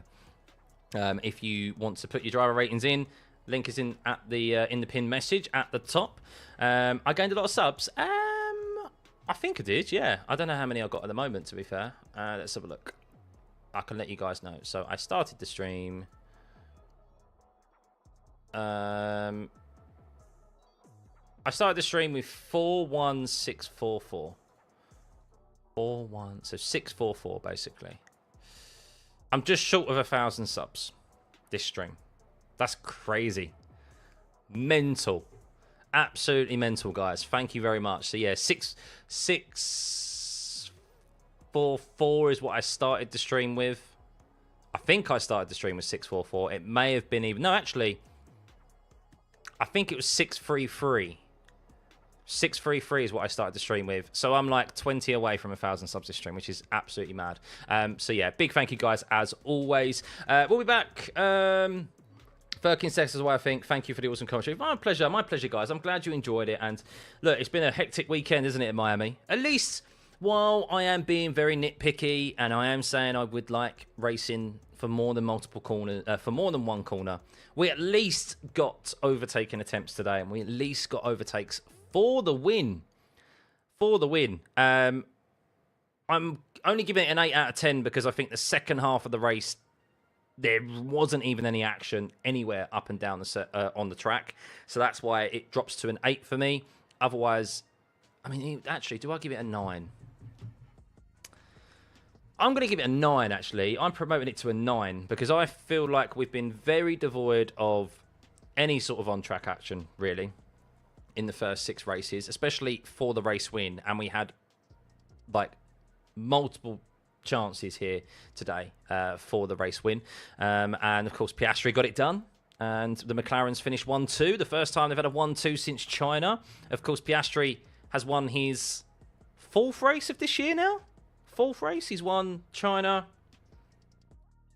Bahrain, Saudi, and he's won Bahrain. Yeah, he's won, yeah, China, Bahrain, Saudi, and now he's won at Miami. So 4 race wins to Lando Norris's 1 race win. He was 20 points behind, and now he is 16 points ahead. Unbelievable turnaround from the Australian. Can he keep it going? We have another triple header on the cards in a couple of weeks' time. We head to Imola, then Monaco, then Barcelona. So yes, big thank you as always, guys. Thank you for the support, as always, and the kind words. If I haven't been able to get through to any of your questions today, during the race or afterwards, I do apologise, but hopefully you've enjoyed the content anyway. And yeah, let me know what your driver ratings are above in the pinned message, or whichever angle it is, I don't know. whichever device you're watching on. And then I will maybe tie up with you guys tomorrow with an updated driver's rating schedule. I said I was going to do that in the summer break, but I may do that tomorrow because I'm off work, because it's a bank holiday. So yeah, thank you for the mods as always. Thank you, Taco. Thank you, James. Thank you, Georgia. I'm not going to spend the rest of the night with Georgia. The Mrs. Stuffey. So yeah, thank you as always. Hit that like and subscribe button one last time, and we will see you. If I don't see you in the next week or so, I'll see you in Imola for sure. Cheers, guys. Bye.